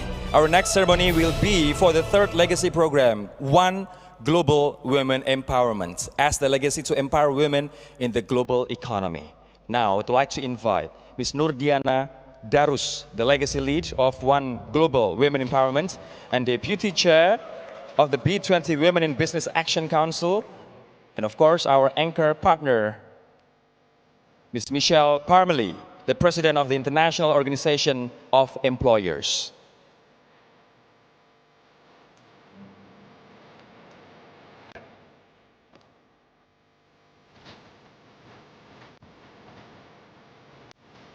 Ladies, thank you so much for joining me on the stage. I'd like to start off with Ms. Darus. I also understand, Ibu Darus, that the program was developed as part of the Women in Business Action Council, That's right. of which you are the Deputy Chair. Would you be able to outline the key objectives of One Global Women Empowerment and how they actually correlate to the overall B20 and G20 priorities? Thank you so much. The One Global Women Empowerment Platform's objective is to aggregate existing capacities and networks to accelerate and empower women programs globally. It is intended to spur development and growth and support all women entrepreneurs and women at work everywhere around the world, also beyond the G20 countries. Now, there are five objectives of the One Global Women Empowerment Platform. I know it's a mouthful, so we call it OGWI for short. So I hope that really simplifies the name, OGWI. Very easy to remember. So there are 5 objectives of OGWI. One is digital capability, knowledge sharing, funding investment, technical support, and supportive policy. The OGWI will be run by a permanent secretariat. The secretariat is how IOE is here also in front of you today. The secretariat will provide 5 C's of services: communicate, clarify, curate, crowdsource, and crowdfund. Now, we've been very, very fortunate to have been able to engage 29 organizations in the last 6 months to take an active role in OGWI moving forward. And of course, with IOE taking over, we're very, very proud and very, very happy that International Organization of Employers will take over from B20 WeBack, that it will continue to engage all of you here in the room, and of course, also engage the G20 governments. Thank you. Thank you so much, Ms. Darus. Now I'd like to move to Ms. Parmalee. So inclusive growth is one of the priorities that was mentioned by both Ibu Shinta and also by Arsjad earlier in the opening section of today's agenda. So how do you think the global business community can further that cause through One Global Women Empowerment, Ms.? Thank you. IOE is very proud to serve as the Secretary of the Global Women Empowerment Platform. IOE has been very engaged in promoting women's empowerment for decades, and we're fully committed to our role as OGWI, for short, anchor partner in transforming this legacy initiative into an important global action, together with everyone here today and the current and future, and I say future because I'll highlight the QR code there on the slide, and future partners as well. We will spearhead work to facilitate peer learning, exchange best practices, build on partnerships, and steer collective action to drive change. IOE, as an anchor partner, will promote OGWI throughout our unique global business network and at international and regional conferences at the G20, the G7, the ILO, and the United Nations. And Colleagues, through AGWI, we will design, drive, and deliver action for women's empowerment, equal economic opportunity, and female employment and entrepreneurship. So together, we can make it happen. I am confident that we can report at next year's Indian G20 presidency AGWI's first successes. Thank you so much. Thank you so much, Ms. Parma. Let's give a big round of applause for B20 Legacy, One Global Women Empowerment. And now, ladies, could you please move to the center of the stage as we will do the next procession. We would like to invite Ms. Kamdani and Mr. Rasjid, as well as the Task Force and Action Council chairs, to stand and join them in support of this B20 Indonesia Legacy program. Now, by pushing the button, this is to mark the start of One Global Women Empowerment in accelerating meaningful inclusion of women in business and the global economy. Shall we do the countdown? Let's do it in 3, 2, 1. Congratulations for the kickoff of One Global Women Empowerment.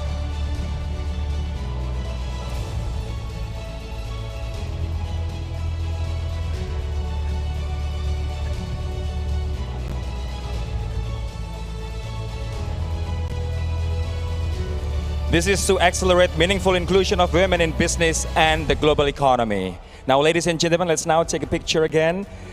Let's do it in 3, 2, 1. Another one in 3, 2, 1. Thank you so much, Ms. Darus, Ms. Parmali. You may return to your seat. And for Ms. Kamdani, Ms. Rasjid, and the Task Force and Action Council, you may please return to your chair.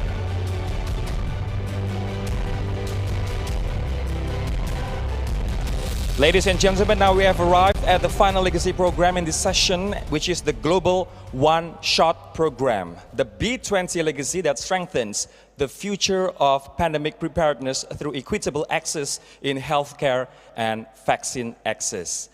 For this session, I would like to invite on stage Dr.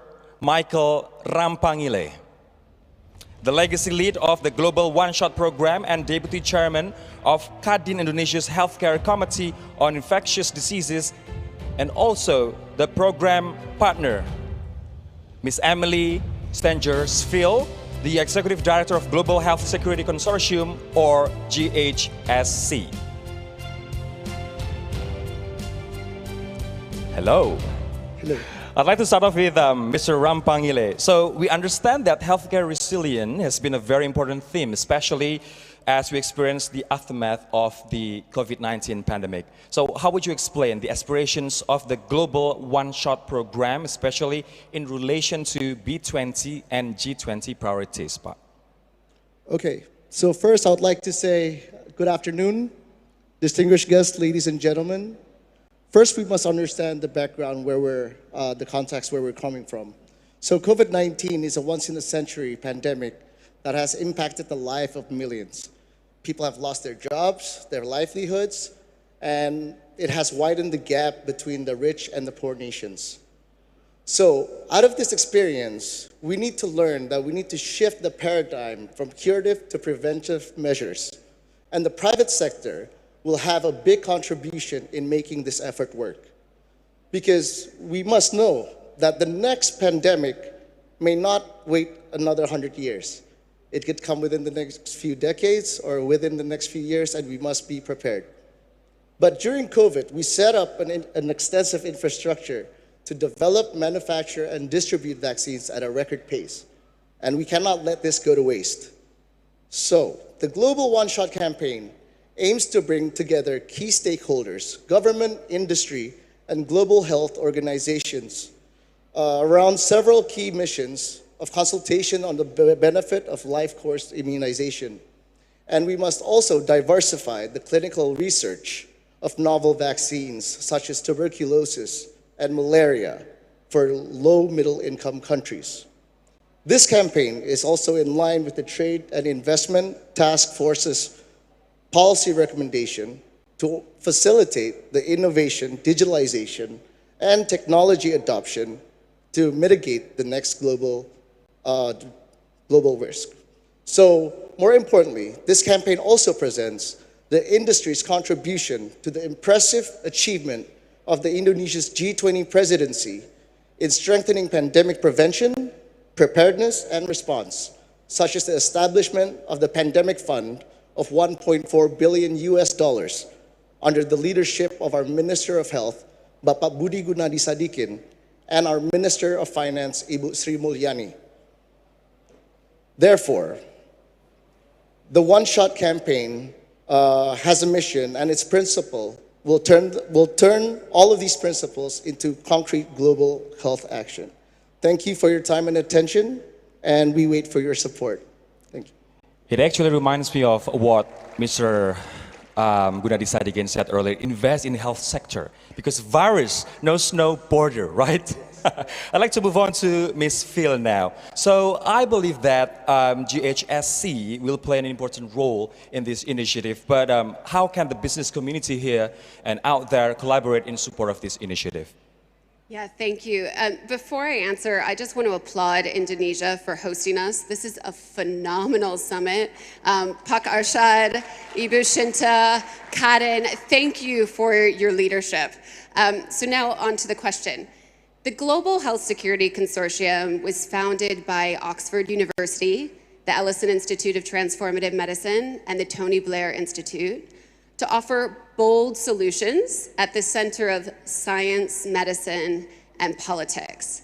And it's just been an incredible honor to partner with the B20 as a platform to engage industry and to build support through One-Shot, including through our joint industry roundtables that we held in August. I want to express gratitude to all of the industry players who have joined us in the One-Shot dialogues. You've shared insights and experience about how we can drive innovation, invest in digital infrastructure for health, and pursue more equitable access to life course vaccinations. A big thank you goes to all of these industry players listed on the screen who have endorsed and joined us in the One-Shot campaign, which brings me to everyone here in the audience. All of you business women and businessmen, go back to Minister Budi and remember, the greatest wealth comes from health. And so if you're ready to invest in health, come join us. Snap the barcode, the QR code, and give us your contact. We'd like to work together, have you join us in dialogue and action to further policies and investments that will make One-Shot a reality. Together, we can recover stronger and make preventable disease history for everyone. Thank you. Thank you so much. Let's give a big round of applause for B20 Legacy Global One-Shot Program. Ibu Phil and Mr. Rampangile, could you please head to the center of the stage? We're going to do the next procession with Ms. Kamdani and Mr. Rasjid, as well as the Task Force and Action Council chairs. Now together, Legacy Lead, Partner, Task Force and Action Council chairs will push the button to represent the start of the journey in increasing global equity in vaccine access and making preventable disease history. Shall we do the countdown? In 3, 2, 1. Congratulations for this program, which will increase global equity in vaccine access and making preventable disease forever history.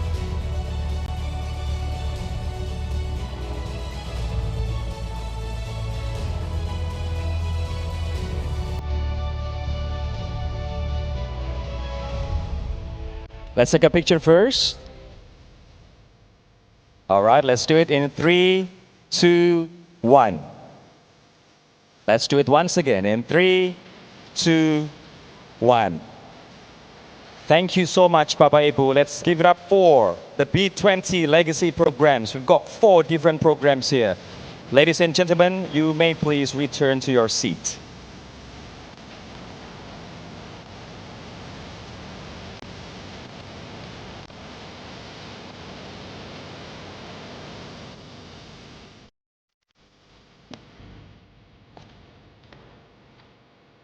Now I have to move here for the preparation for the next session. So, ladies and gentlemen, we just have witnessed the 4 B20 legacies from the B20 Carbon Center of Excellence, the B20 Wiki, the B20 One Global Women Empowerment, and the B20 Global one-shot campaign. And all these legacies has been supported by more than 30 global companies and the B20 Task Force and also Action Council. And these legacies show that B20 strives to provide tangible and actionable outcomes, and we are very proud of this very, very great milestone. And the ceremonial session that has just elapsed is essential in addressing the three focus issues of the G20 priorities, and this being accelerating green transition, promoting inclusive growth, and creating equitable access to healthcare. Ladies and gentlemen, as these priorities will be imperative to ensure the global recovery to be inclusive, innovative, and also collaborative, that requires collective action to recover together and recover stronger. Therefore, through this legacies announcement, we would like to invite all of you here to continue to work with us together to making this from vision to action. As we are still preparing for the stage for the next session, hoping that everyone here is enjoying their time and enjoying this essential B20 forum while not forgetting to enjoy the beautiful cuisine and also the scenery of Bali. All right, I think we are ready for the next session. Continuing on our agenda, we still have several insightful keynote and also panel sessions for you to enjoy. And we will have 2 panel discussions preceded by a keynote address that will set the foundation for the panel discussion. All right, so for your information, we still have 4 different speakers and also 2 panel discussions. I'd like to revisit actually the legacies that we have just witnessed, the procession of the 4 legacies. The first one is B20 Legacy, Carbon Center of Excellence. Actually, you can learn more about these legacies on the mezzanine area, where there are exhibition there where you can learn the legacies. So the B20 Legacy Carbon Center of Excellence is strive to enable the growth of carbon trading toward net zero, and the objective is to become a digital center of excellence to provide business with required knowledge to enter or scale up their carbon trading activities. Number 2, B20 Wiki. This is to scale the next generation mid-sized companies to be part of the global supply chain. And the objective of this is to equip small enterprises to scale up to mid-sized companies empowered by cross-country collaborations such as export market access across G20 countries, digital transformation, including key capabilities building. The third one is One Global Women Empowerment, aggregating existing capacities and networks to accelerate and scale impactful women empowerment efforts globally.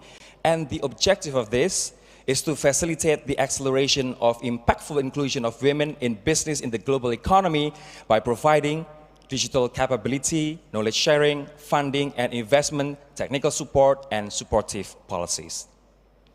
And last but not least is the Global One-Shot Program. The objective of this is to develop a scalable model to increase global equity in the development and delivery of vaccine, and also injectable through strategic collaboration with key stakeholders. And we want to achieve that the pandemic will be forever gone and forever history. Now, are we ready for the next session? All right. We're still having 4 different speakers and also 2 panel discussions, and we're still waiting for the Minister of Investment of the Republic of Indonesia, His Excellency Bahlil Lahadalia, who is on his way to this very main ballroom. But before heading to the next session, we invite you, of course, to join the initiative of B20 Legacy, because they cannot strive and they cannot work alone. They need the support from the business community.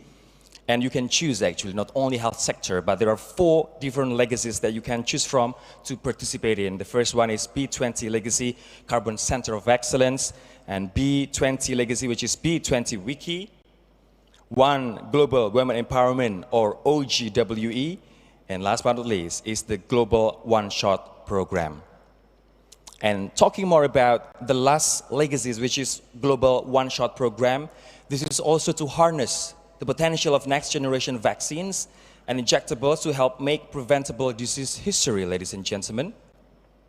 And the background of this program is that vaccines are central to the global COVID-19 response, and we need to capitalize on the next generation of new vaccines and injectables being developed for preventable diseases and future pandemic preparedness.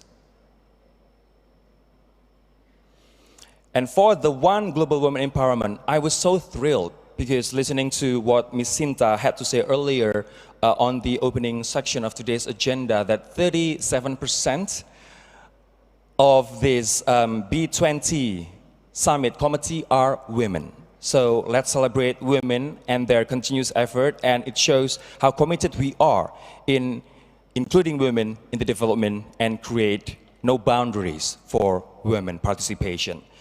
Now I would like to welcome His Excellency Bahlil Lahadalia, the Minister of Investment of the Republic of Indonesia. Pak Bahlil, it's nice to see you again and welcome to B20 Summit Indonesia. And it is a pleasure for me to call upon the Minister of Investment of the Republic of Indonesia to deliver his remarks on the topic of promoting open, fair and efficient post-pandemic global investment regime. Without further ado, ladies and gentlemen, please welcome His Excellency Mr. Bahlil Lahadalia.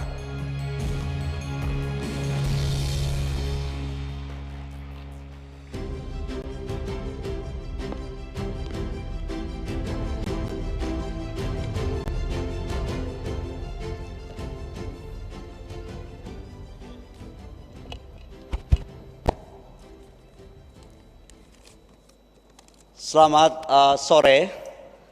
Assalamualaikum warahmatullahi wabarakatuh. Om Swastiastu, Namo Buddhaya, Salam Kebajikan.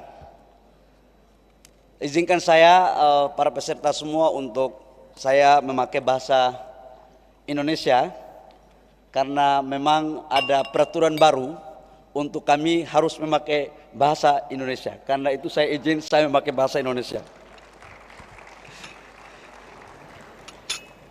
Yang saya hormati saudara saya, Ketua Umum KADIN, Arsjad, President of pemimpin masa Indonesian depan Chamber of Commerce, Indonesia, Mr. Arsjad, the future leader of Indonesia. Let's give him a big round of applause. Ibu Shinta Kamdani sebagai Ms. Shinta Kamdani as the chairwoman of B20 kemudian dari and Asia Development Bank, President of Asian Development Bank, Mr. Masasa Kuasakawa, dan and Bapak Ibu semua yang saya hormati. Selamat distinguished guests, ladies and gentlemen, welcome to Bali. Kita semua tahu We all know bahwa that pandemi COVID-19 the COVID-19 pandemic sampai dengan sekarang until now beberapa negara belum selesai.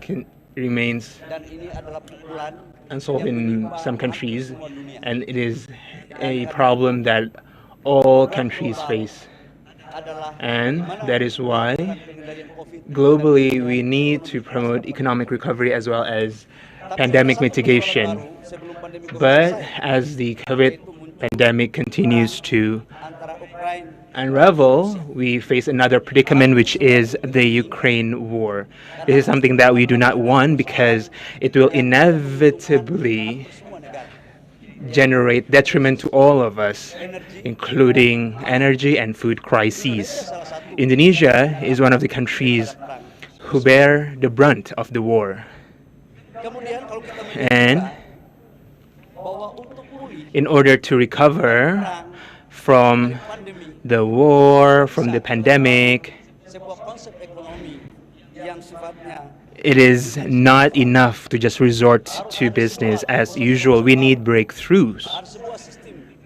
We need more sustainable investment, more inclusive, more equitable, and more fair. And that is why the Chamber of Commerce initiates our conversation today on how we can be on the same page on promoting the kind of investment that I just talked to you about.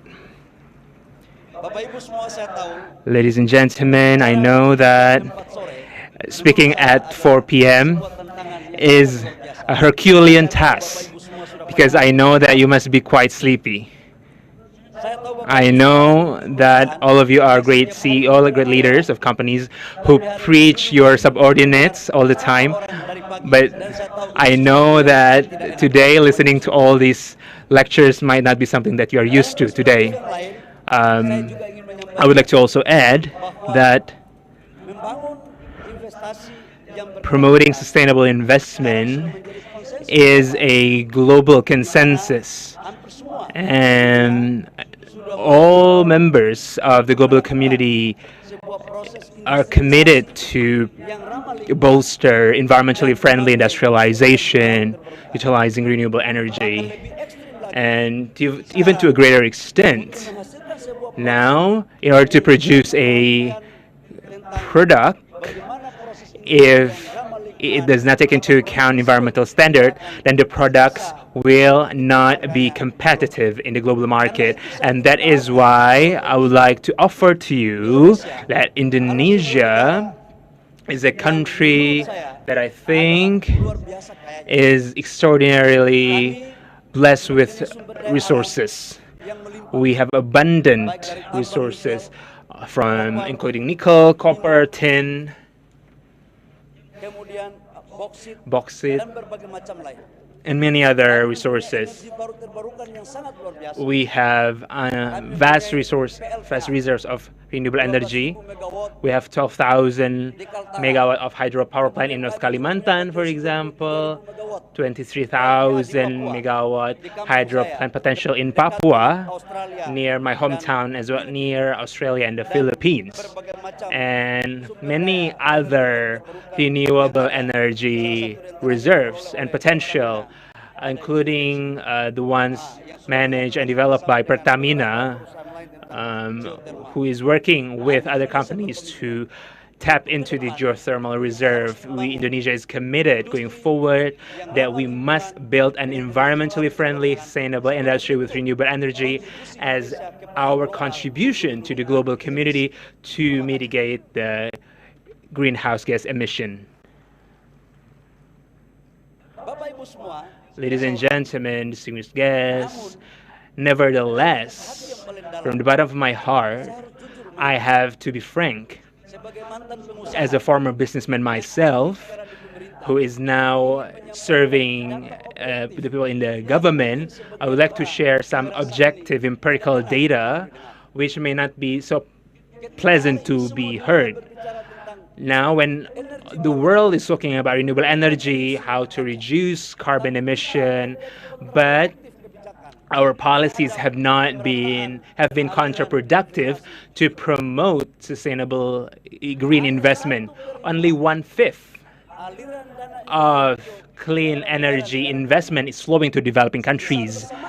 At the same time, when the world is committed to accelerate the net zero target attainment, in my humble language from Papua, this is called you write something and then you read completely something different and you act differently. And I think this is something that is difficult for us to materialize. So I think we should shy away from double standards. The government can issue regulation and policies, but at the end, the one who is implementing these policies are the private sector. And that is why the role of the private sector in the B20 is of utmost importance on how we can achieve our shared objectives of attaining net zero targets. Ladies and gentlemen, I would like to also underscore that when we talk about decarbonization, there are some important issues in our G20 ministerial meeting discussion. There was one issue that we failed to reach an agreement on pertaining to carbon pricing. Apologies to my friends from the developed countries. The carbon credit price in developed countries and in developing countries who have the carbon credit reserve is very different. The price of carbon credit can reach $100 per ton, ton of carbon dioxide. And in developing countries, the price of the carbon credit can be as low as 20 or even $15 per ton. I think this should be a food for thought for all of us, because we need to guarantee equality among us all to achieve shared prosperity in all corners of the world. Ladies and gentlemen, I do not have strong conviction when we rely on unequal formulation for the carbon pricing that is based on different variables on land, for example. For example, in Indonesia, some argues that the carbon credit price in Indonesia is low because our land is still abundant. We have so much forest, mangrove, so the investment is low for us to preserve our environment, and that is why our carbon price is low. So the question is, why don't we just cut down our forest, cut down our mangrove, so that the carbon credit price in Indonesia will be equal with that of the developed countries? But we never think like this. We Indonesians love our own environment because we believe we want to build the world not only for me, for my generation. We want to build our world for the next generation, for our children and grandchildren, to ensure that they also can enjoy their lives in this world.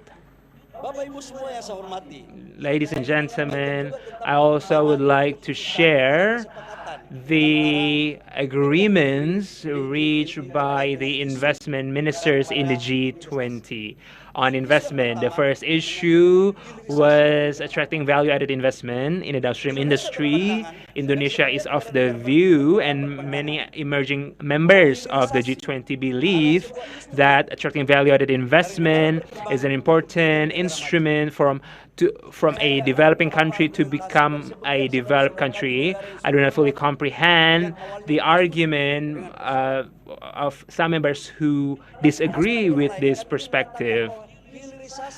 I would like to also add that value-added investment is the key to ensure the protection of the environmental standards.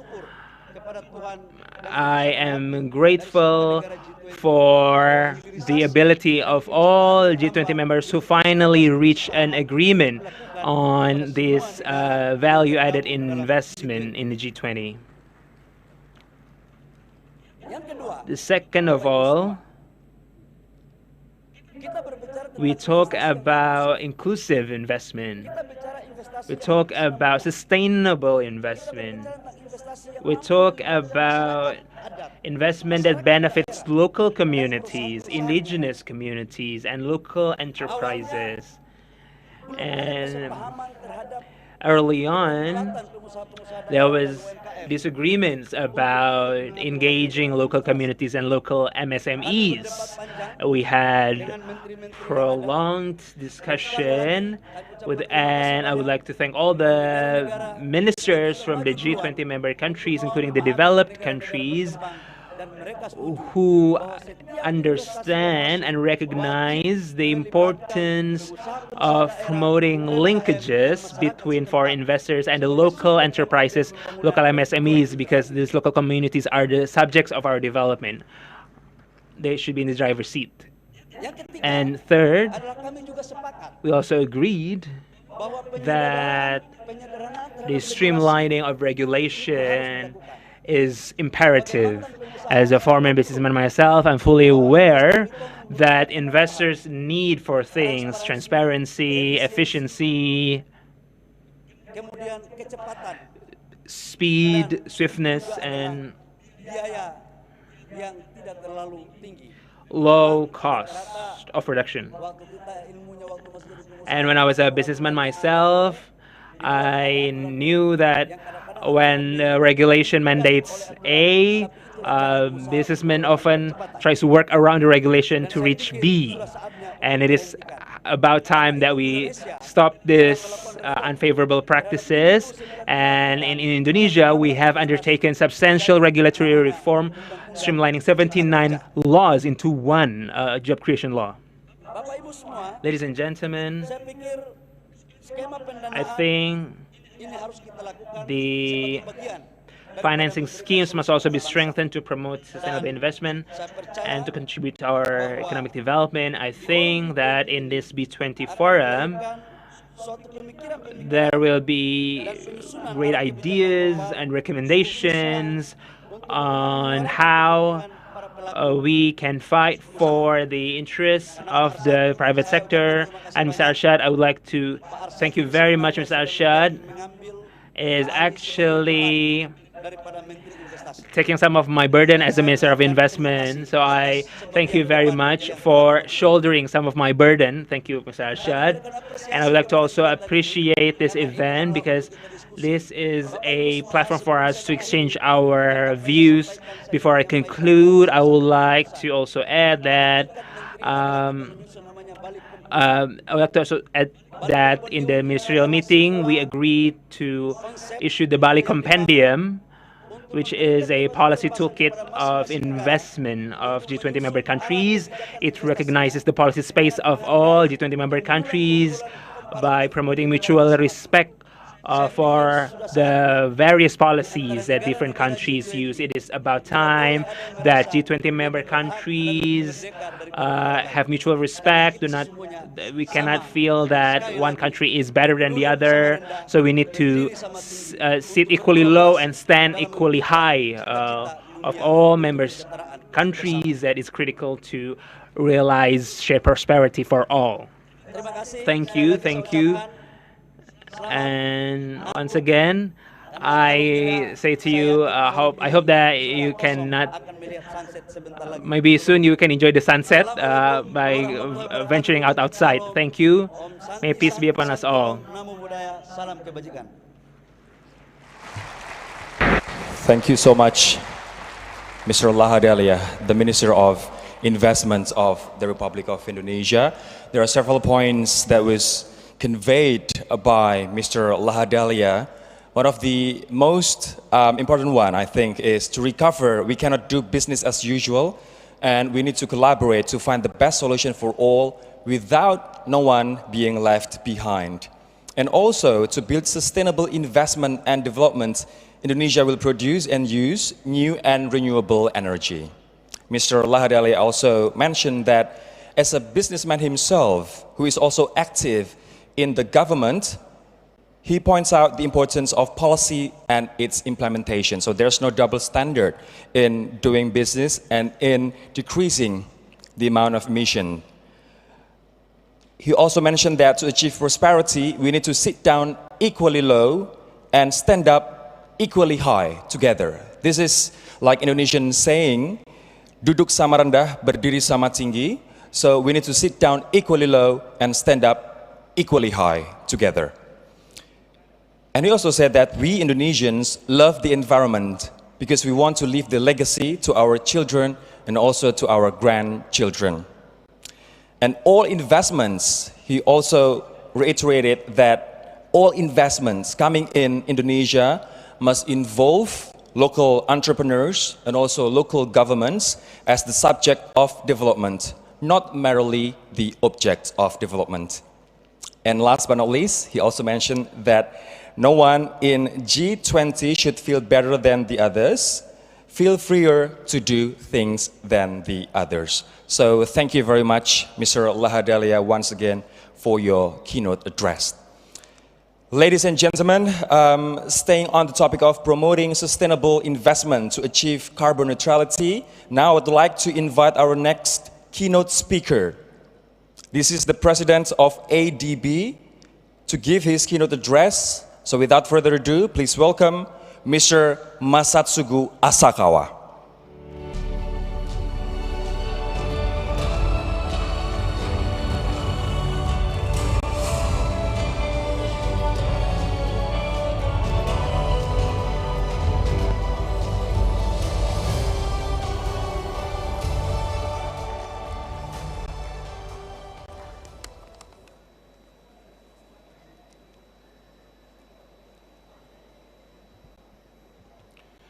Well, good afternoon, everybody. First of all, I would like to thank the Indonesian Chamber of Commerce for the invitation and for its success as chair of the B20 this year. ADB has been proud to be a network partner of the B20. The B20 task forces on issues such as post-COVID recovery and just energy transition have been tremendously valuable. I am also pleased to share the podium with Mark. ADB is grateful for HSBC's engagement in the work on our Energy Transition Mechanism, or ETM. Mark, thank you very much for your support. My friends, let me briefly share with you today some thoughts about the importance of private investments for the fight against climate change. Despite the current economic headwinds, the economic growth of Asia and the Pacific in recent decades has been remarkable. But the uncomfortable truth is that growth has come at a high cost. Our region now accounts for more than 50% of global greenhouse gas emissions.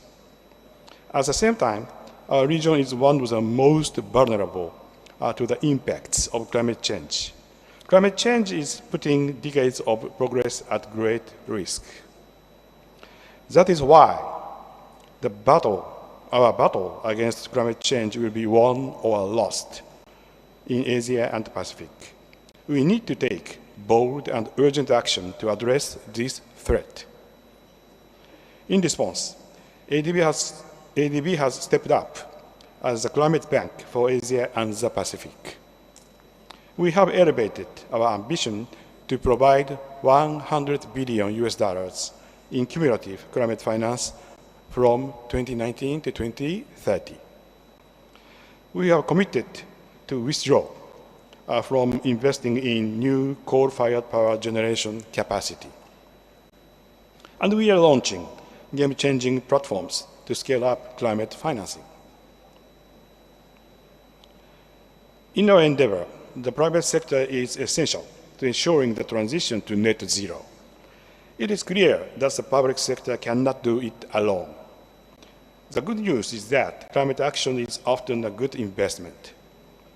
Costs for renewable energy are falling, and demand for low-carbon infrastructure, goods and services is rising. The investment opportunities in developing economies have been estimated at trillions of dollars. ADB is committed to strengthening this promising investment landscape. We will use our convening power, financing instruments, and technical capabilities to pave the way for private sector investment that are compatible with low carbon development. Let me briefly highlight 4 areas where we are working. First, ADB is addressing upstream policy challenges that are hindering private investment in infrastructure. Our work includes support to improve regulatory frameworks like Minister just mentioned, and the capacity of government agencies. Second, ADB is working midstream with public sector agencies to structure infrastructure projects that are commercially viable. Last year alone, we catalyzed more than $400 million in private capital through our PPP advisory services and our project preparation facilities. And third, ADB is working downstream, directly with private sector clients to invest jointly in renewable energy projects. For example, we committed $40 million in 2018 to Indonesia's very first privately owned utility-scale solar plant, a 21 megawatts facility in North Sulawesi. And finally, fourth, we are helping the region transition away from coal-based energy. The Energy Transition Mechanism, or ETM, will accelerate the retirement of coal-fired power plants, increase demand for clean energy, and lower overall energy costs. I am so grateful to Indonesia and partners like HSBC who have made this possible. Last week, I had the pleasure of meeting with President Widodo in Cambodia. We discussed the need to mobilize substantial financial resources for the energy transition, and I am proud to say that ETM is one of the many ways that ADB is doing just that. Together with the government of Indonesia, ADB will make a landmark announcement about ETM tomorrow. So, ladies and gentlemen, let me end by inviting all of you to engage with ADB. We want to hear your perspective on the barriers and opportunities to private sector participation in climate action, and we want to work with you. My friends, let's work together to achieve a carbon neutral future by creating a region built on green investments that ensure resilient, sustainable economic growth for all. Thank you very much for your attention.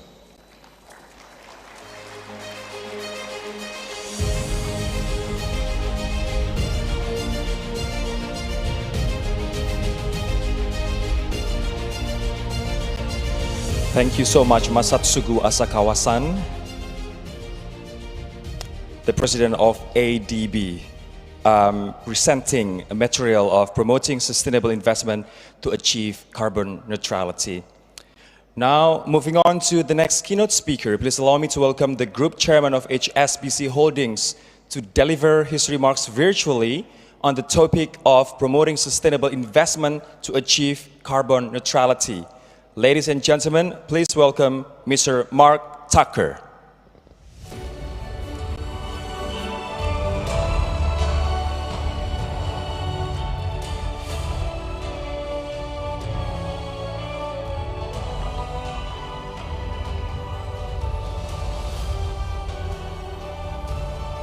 Good afternoon, ladies and gentlemen. It's a great privilege to be speaking to you today. My thanks to Asakawa-san, President of ADB, for his wise words. The B20 is a critical force for engagement with the governments of the G20 and beyond, particularly during a time of growing risk and uncertainty globally. The recent surge in energy prices is a timely reminder of how dependent our global economy is on fossil fuels. Issues around security of supply have forced some European countries to reconsider using more coal, and has also encouraged some emerging markets to delay their transitions as the market floods with cheaper Russian oil. The current challenges have provided an economic and social imperative for governments and businesses to invest in more sustainable, more robust, renewable energy sources, and may accelerate decarbonization in some countries. There has never been a clearer economic and environmental case for the transition to net zero, and it provides one of the greatest challenges and opportunities facing the global business community. If we get it wrong, climate risks will only grow, endangering economic growth and the quality of life across the planet. And that is particularly true for developing markets, which are generally more exposed to extreme weather events. However, if we get it right, we can secure long-term resiliency for our businesses and long-term safety and prosperity for the communities we serve. The key question is, how can we facilitate the vast sustainable investment needed in the coming decades? In particular, how can we focus efforts on businesses in the B20 countries that are most reliant on fossil fuels and where emissions will be harder to abate? Time is of the essence. Fossil fuel consumption continues to increase globally, particularly in the developing markets. The longer we wait, the more we are locking in carbon emissions for the longer term. At HSBC, we're keenly aware of the need to show leadership by acting at pace to scale up the net zero transition, and of our responsibility to help finance the transition. When we think about this topic, we focus on three main areas: planning, cooperation, and innovation. Firstly, planning. every business should aim to establish a net zero transition plan. That means understanding their existing carbon footprint and establishing credible, ambitious plans to reduce it. This, of course, can be extremely difficult, not least because of the challenges in measuring carbon emissions within a company's operations, its supply chain and end user groups. To do this successfully requires good quality, granular and standardized data. Banks like HSBC face significant challenges in collecting data from clients that is comparable and consistent for meaningful aggregation, particularly from corporates in high-emitting sectors. There are multiple initiatives at national and international levels to address this critical issue, with two of the most prominent being the Task Force on Climate-Related Financial Disclosures, which has significant uptake across Asia, and the International Sustainability Standards Board, Emerging Sustainable Disclosure Standards and Climate Disclosure Standards. However, when they have transition plans, businesses can more easily access transition financing from banks and give shareholders greater confidence in their long-term prospects. Looking ahead, many companies will face increasing issues, perhaps even existential issues, in terms of access to finance if they don't adapt and publish meaningful transition plans. That is why we're working very closely with our clients on developing their transition plans, especially those in sectors and countries where carbon emissions are hard to abate. We've already started publishing our own transition plans for specific sectors such as coal, and we'll publish the first group-wide plan next year. Second, cooperation. Nobody here is a stranger to the fact that we must continue to work together with other businesses, policymakers, climate experts, and community groups to build frameworks that support more sustainable investment. That means better standards on climate risk disclosure, smarter regulation to develop the right market signals for investment, and new financing models bringing together the public and private sector. HSBC is closely involved in organizations like the Sustainable Markets Initiative and the Glasgow Financial Alliance for Net Zero. We believe that through these, we can help develop practical solutions that will benefit banks and businesses as they transition. Finally, and very importantly, innovation, both financial and technological. Many of the technologies that we need for the transition to net zero are currently subscale and urgently need greater investment. Others have yet to be developed. In many emerging countries, we also see issues with access to financing for existing standard and commercially viable technology solutions, such as wind and solar.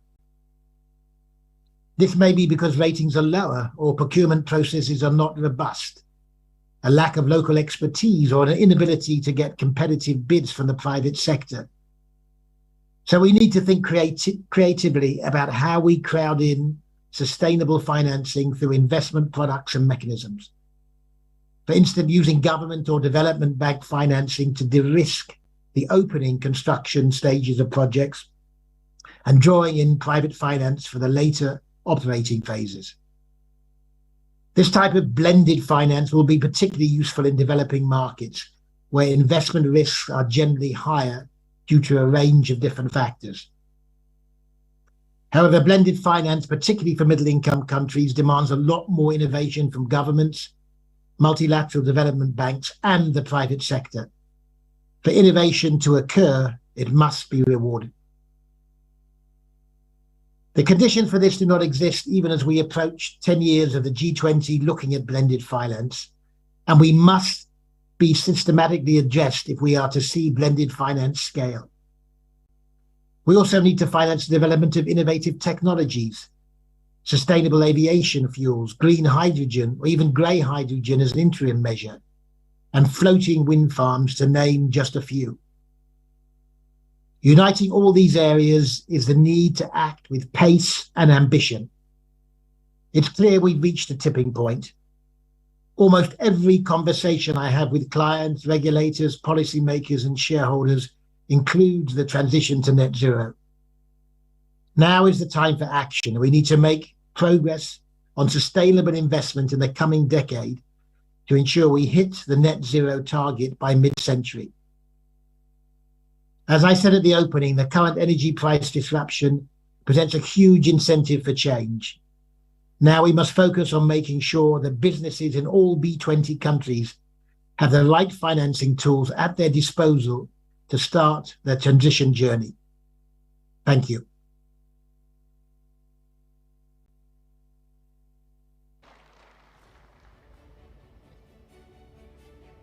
Ladies and gentlemen, thank you so much for the time. That was Mr. Mark Tucker as the Group Chairman of HSBC Holdings that was delivering a remark promoting sustainable investment to achieve carbon neutrality.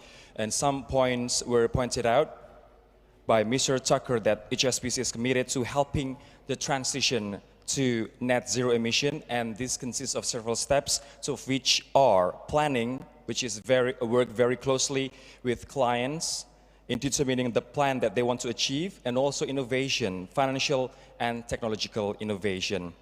And he also said that now it is the time to action doing sustainable investment in order to achieve the NZE, or net zero emission, by 2050. And HSBC is ready to assist all of us in doing so.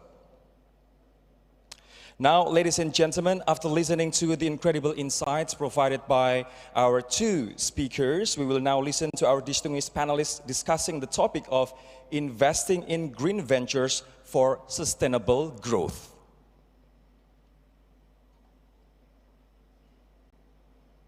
This topic will be delivered by the moderator, Jessica Chim, founder and managing director of Eco Business, and we have we have four speakers: Radoslav Domagalski-Labetsky, CEO of Rafako; Datuk Tengku Muhammad Taufik, President and Group Chief Executive Officer of Petronas.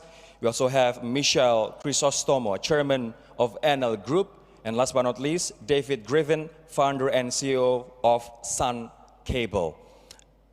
And now I would like to invite Jessica Chim on stage to moderate the session of investing in green ventures for sustainable growth.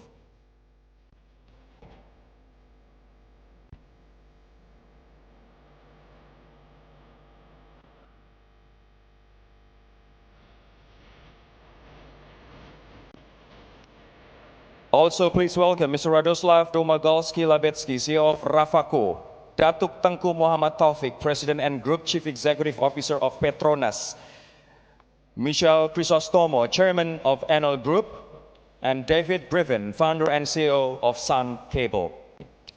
Jess, take it away.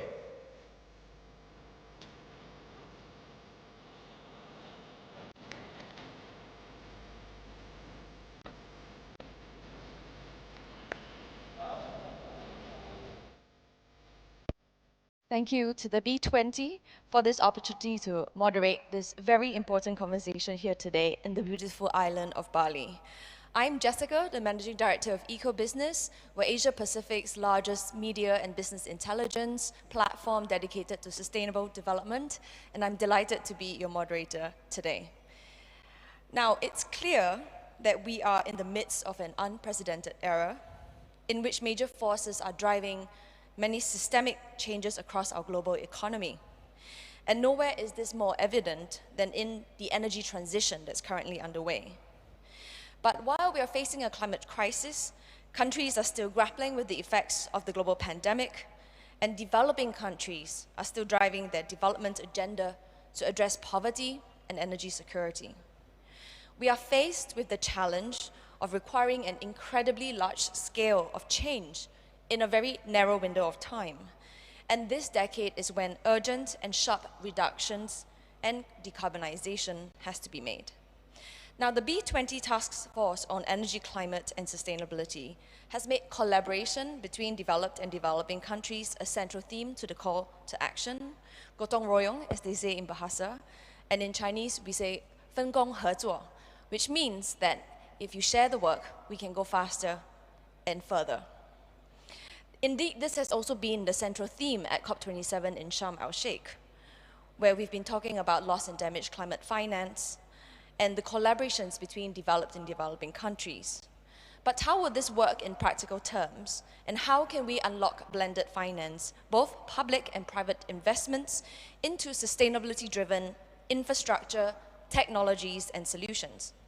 And how do we build this pipeline of investment-ready projects? I'm delighted to have an illustrious panel with me this afternoon. And you know, the chairwoman of B20, Shinta, mentioned this morning about the B20 communique recommending actions to the G20. I think this is a great opportunity for the voice of business leaders to be heard. So I'm going to just dive right into it, Taufik. Petronas, you know, the major Malaysia state energy giant, has been increasingly investing into renewable and clean energy. But the energy transition is not happening fast enough, and also at different pace in parts of the region. And sometimes it feels like it's one step forward, two steps back. And of course, we also have a very tough macroeconomic environment complicated by the war in Europe. What are your views around the energy transition that's happening in Asia right now vis-a-vis the world?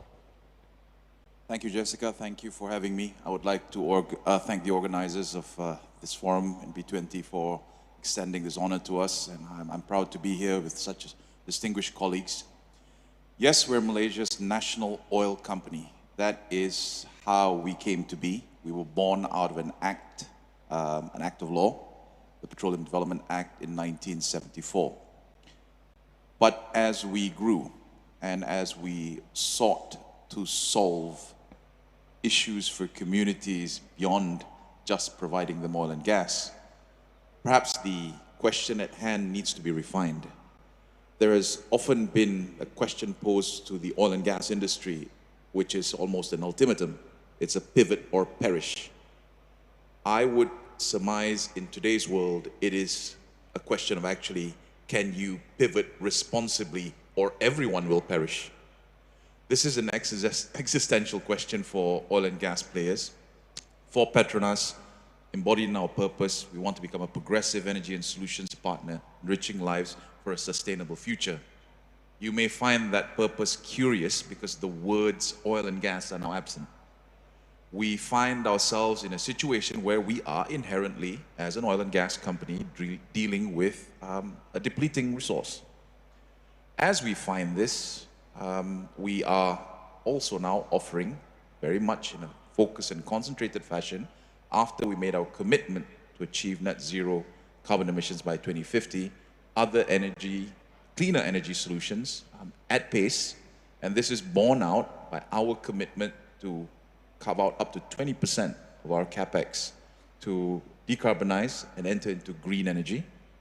But we also realize that the world does not have the system fully ready for this transition wholesale. You have heard the terminology of a just and responsible transition being bandied about. I think this is absolutely true in the context of Asia, and ASEAN in particular.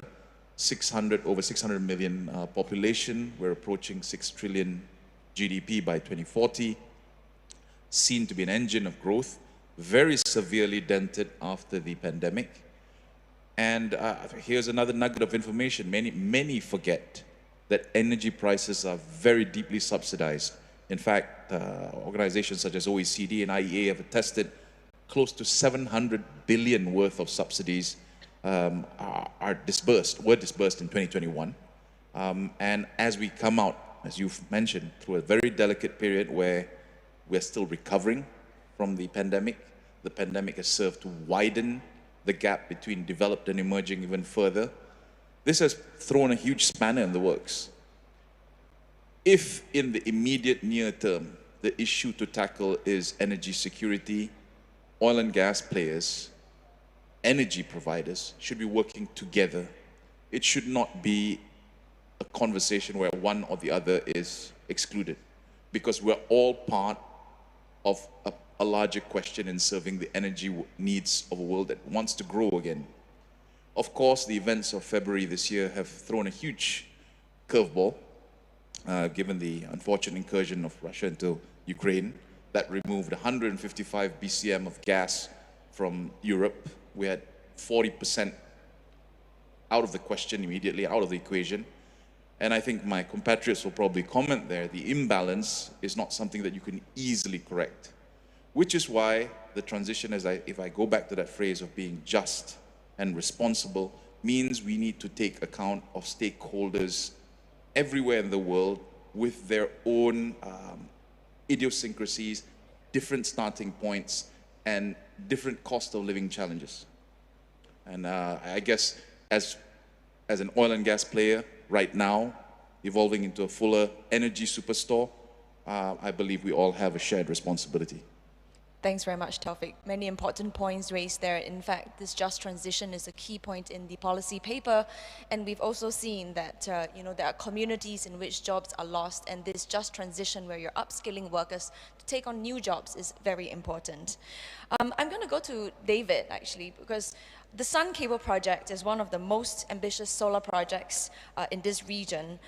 Can you share a little bit more about that and tell us about your challenges of getting this off the ground, and what is your outlook on the region? Thanks, Jessica. So Sun Cable's marquee project is the Australia-Asia Power Link.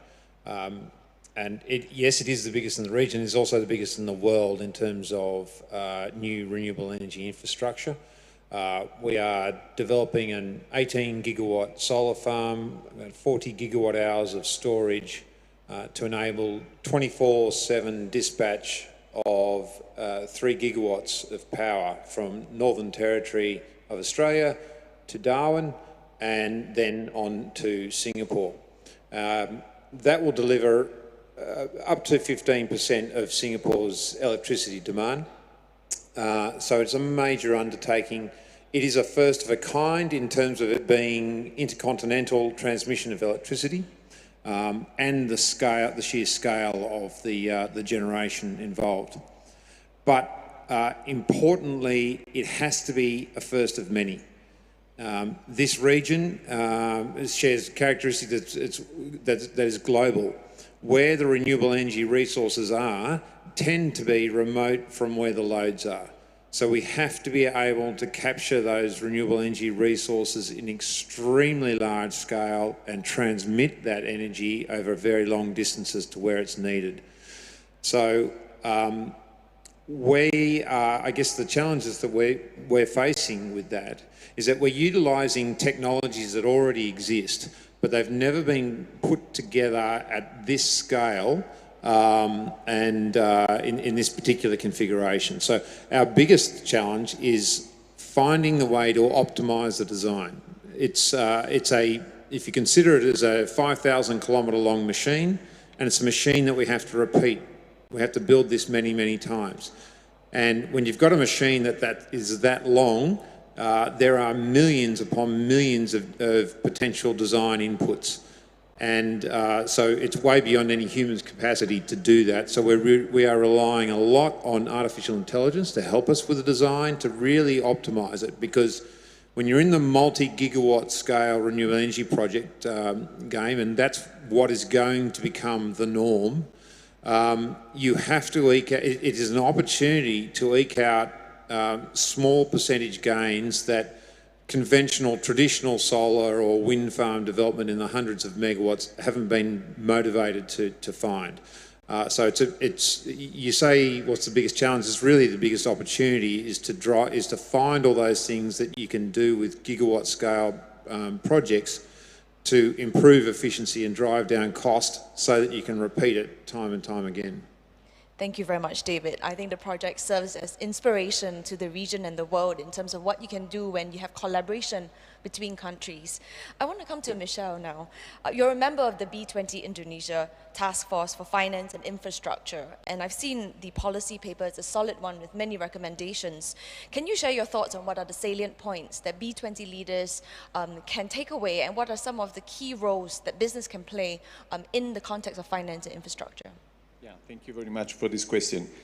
And really glad to be here, and thanks for the very warm hospitality from our Indonesian friends.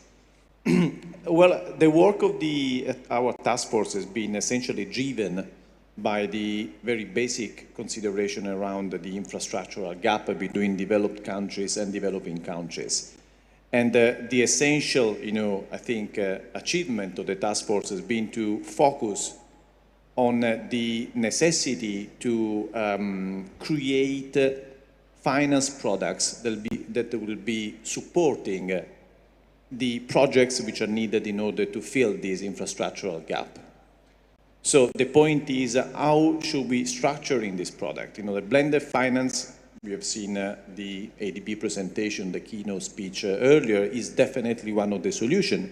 And we should be associating the intervention of public finance or the intervention of the finance from multilateral development banks in the context of structured finance instruments so that we can leverage on public fund to have the support we need to have private funds flowing into sustainable projects. So the focus is financial instruments on one side with a blend between public and private finance. On the other side, a pipeline of sustainable projects. That's, I think, is the key, in a way, achievement of our task force conceptually. Then I think the point is, how can we have the finance system supporting this growth? And here, if you look at the numbers, I don't think we are going with the right pace, with the right speed. The finance system is still behind. There are a number of factors that could be enabling the finance support for developing green infrastructures, sustainable projects, which has very much to do with the approach of looking at the climate risk as a risk from a financial point of view, therefore leading to making the financing more difficult, or whether the climate risk should be the driver towards giving financial support to a sustainable strategy, i.e. a strategy that will be against the climate change and therefore will be minimizing on the long term the climate risk. This is, I think, where the finance system is stuck with in this very moment. So finding the balance between a proper risk approach from a financial point of view and a vision in respect to the fact that the credit should be flowing towards a sustainable project, I think is the key challenge we have in front of us today. Without this, I don't think the transition will be going with the right speed, with the right pace. Absolutely. Thank you so much for putting the focus squarely on the role of finance. And the investment minister had said previously that only a fifth of investments, clean energy investments, are going to developing markets, where actually the developing markets are growing the fastest. So thank you for those perspectives, and I'll come back to that. Coming to Radoslaw, you operate in a region where it's being heavily impacted by the energy crisis and the Russia-Ukraine war playing out. And it's also a very tough macroeconomic environment that we're seeing, with the markets reaching huge volatility and with the cost of living crisis as well. How is your organization approaching this very tough environment and continuing to drive energy stability as well as sustainable investments? Thank you very much for this question. Yes, indeed, we are facing a lot of challenges in the European Union right now, of course, because of the conflict or war in Ukraine, because of the pandemic situation as well. We have huge problems with coal and gas supplies, but it doesn't mean that we should stop or slow with energy transition in the European Union. On the contrary, in my opinion, we should even accelerate the energy transition, because energy transition is kind of independency from external sources. It's very important in the European Union, which is very much dependent on coal and gas from Russia and from the East. So, of course, we have a lot of challenges in terms of financing, regulations, and involvement of commercial companies in this new situation. Because sustainability means right now in the European Union also security, because we are facing some situations which we thought never can happen, like attacks on critical infrastructure. What happened a few weeks ago on the Baltic Sea, the gas pipeline has been exploded. So We have to include in our power balance some external situation which may happen in the future. So in order to accelerate energy transition, we have to properly define what does it mean to decarbonize industry. Decarbonize doesn't mean that we have to shut down all the mines or all coal units, especially in the countries like Poland, which is heavily dependent on coal. In our engine, by the way, we are as a Poland, we are in a pretty much the same situation like Indonesia, which is also heavily dependent on coal. In Poland, 70% means energy comes from coal. So what we are trying to do in Poland and in European Union is to manage this transition period. We want to invest to retrofit coal units, not to shut them down, keep them not as a base, but use them only in the peak time, because in that way we can improve efficiency, we can reduce significantly pollutions, and we can support renewables at that way. And what is the role of commercial companies like my company, for example? We have to properly cooperate with regulator, with the government, because energy sector is heavily dependent on regulations, European regulations, local regulations, and we know that investments in energy sector require a lot of capex spendings. The profit return is even more than 10 years in some particular situations. However, energy sector is one of the most innovative sectors. So I'm not afraid of perspective of the commercial side of energy sector, but we need good communication in terms of incentives, regulations like capacity market in some cases, and others. So we need to promote completely new sources of renewables, like small modular reactors, which is very promising technology. So technology is coming, but we need access to financing. We need tailor-made financial instruments like guarantees, insurances, and many like this. So it's a very complex situation because we have to reorganize the whole industry. So this is exactly what we are trying to do in the European Union, facing the completely new situations. So apart from nuclear energy, like modular nuclear energy, we've been trying to explore hybrid renewables to combine wind and sun energy together with energy storage systems, which is probably one of the most promising technologies, which is going to be kind of breakthrough probably if it's going to happen in the large scale. We've been trying to promote very efficient way how to operate existing coal units, just to significantly expand efficiency. So there are a lot of technologies which are coming. If we properly communicate with regulators, governments, I'm sure that we can manage those challenges in terms of energy transition. Thank you very much. I think there's a lot to unpack there, and the complexity of this transition really is underscored by the challenges that you mentioned. And just a follow-up question, perhaps, we are seeing climate protests in Sharm el-Sheikh, from the youth all kind of rallying for the acceleration of this energy transition to happen. But at the same time, we have to keep the lights on, there's energy security issues.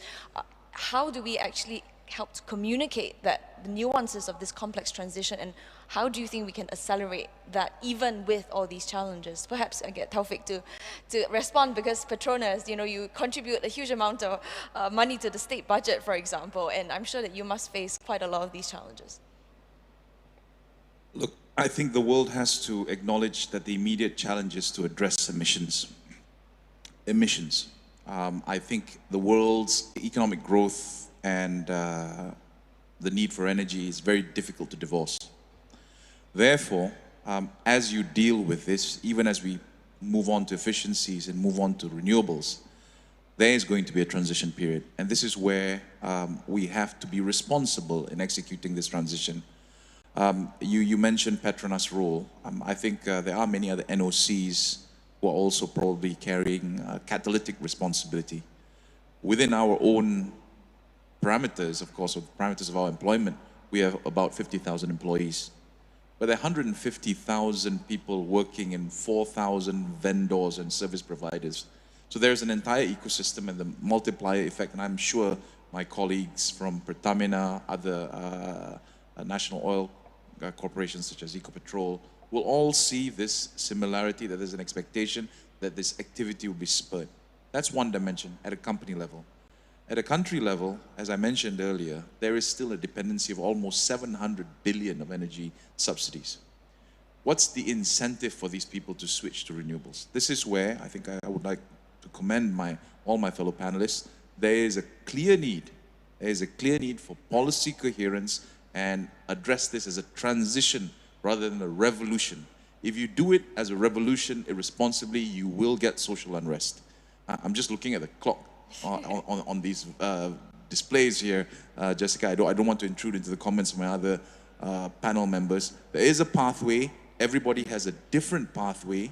The B20 is an extremely useful platform to be able to help people shape, accelerate each other's pathways if learnings and if that finance can be unleashed. Unfortunately, last comment, because unfortunately it was brought up by Michelle earlier, we need to understand this finance should have ESG as an outcome rather than a hurdle. If you impose it as a hurdle, it will have the absolute opposite effect of promoting energy transition. The exact proportions that you are seeing today, only a fifth of that development happening in emerging economies, will repeat itself, and by that time, the shared atmosphere will suffer. Thank you, Taufik. I'm being told that we need to wrap up this panel, so just one rapid-fire question to wrap up the panel and any final thoughts. If you had a magic wand and you could change one thing that will help to accelerate investments into sustainability-driven ventures, what would it be? Michelle? Well, I would cancel the word but when we talk about the energy transition. Energy transition, but we need to be responsible? No. I think energy transition and we need to act. That's, I think, is where in this but, where where we can find the sand in the box of the energy transition. I think we can do, if not a revolution, something very similar to a revolution. And I think altogether, the finance system, oil and gas companies, utilities, energy companies should be working towards this objective. I'm sure that we have resources, public and private, to support a just transition. It's purely a matter of whether we want it or not. I don't think we really want it if we continue to keep the but between the energy transition and all the issues that we are able to tackle globally. Very well said. David? Manufacturing capability and capacity. When we look at the projects we're developing and what our colleagues are developing, every component is in short supply, everything. And the scale of the energy transition, I think, is still very poorly understood. It is far bigger than anything in human history. We need more manufacturing capacity, and we need it close to where those projects are rolling out. So for us, we need to see a lot more manufacturing capacity of everything in the region. Thank you. Radoslav? Very shortly, I would give up with gas as a temporary source of energy in the scale as was predicted. I would rely more on innovations and especially in renewables. We have to accelerate renewables. Thank you. Taufik, you want one last thing? Policy coherence, and I'll stop it there. This is the B20. They know what they are talking about. Wonderful. On that note, thank you so much. Thank my panelists for such an interesting discussion. I think the organizers want us to be able to see that sunset. So really pleased to be able to host this conversation with you all. Thank you. Jessica, Jim, thank you so much for moderating this session, and also to our speakers, Radoslav Domalski-Lebecki, CEO of Travako, Datuk Tengku Muhammad Taufik, President, Group Chief Executive Officer of Petronas, Michelle Crisostomo, Chairman of Enel Group, and also David Griven, Founder and CEO of Sun Cable. And there are many insights that we gained from the previous discussion, but it's really interesting what Datuk Taufik has mentioned, that in November 2021, Petronas announced its aspiration to achieve net zero carbon emission by 2050. And with this target in place, Petronas is allocating 20% of its capital expenditure for decarbonization projects and expansion into cleaner energy solutions from 2022 to 2026. And also it's really interesting what Michelle Crisostomo, Chairman of Enel Group, also pointed out, that we're not at the right pace on realizing net zero emission. We need to run faster. I think that echoes to our situation today. And I found a very interesting study on Enel.com, that a recent study by the Enel Foundation and the European House Amboroseti shows that immediately accelerating investment in decarbonization will actually cost less and will have significant positive impacts on the economy, the population, and the environment. This is a very intriguing research that you can check on Enel.com, that a recent study by the Enel Foundation and the European House Amboroseti shows that immediately accelerating investment in decarbonization will actually cost less and will have a significant positive impacts on the economy, the population, as well as the environment. And the study also outlines that a more decisive change of pace concerning decarbonization would require fewer resources compared with a less ambitious approach. And David Griven also pointed out many interesting facts, but I'd like to point this, that Sun Cable plans to supply solar power to Australia, to Singapore, and eventually to Indonesia through the world's longest subsea high voltage cable linked to a 17 to 20 gigawatt solar farm, as well as energy storage facility of up to 42 gigawatt hour in Australia's Northern Territory. That was an insightful session moderated by Jessica Chim, and we gained new insights and also information that we hope will be beneficial for you all. Now, ladies and gentlemen, we'd like to move to the next session, starting with a keynote address to set as a foundation for our next panel discussion. I would now like to invite the Group CEO of Standard Chartered Bank to deliver his remarks on the topic of creating a sustainable, resilient economy through innovation. Ladies and gentlemen, please welcome Mr. Bill Winters.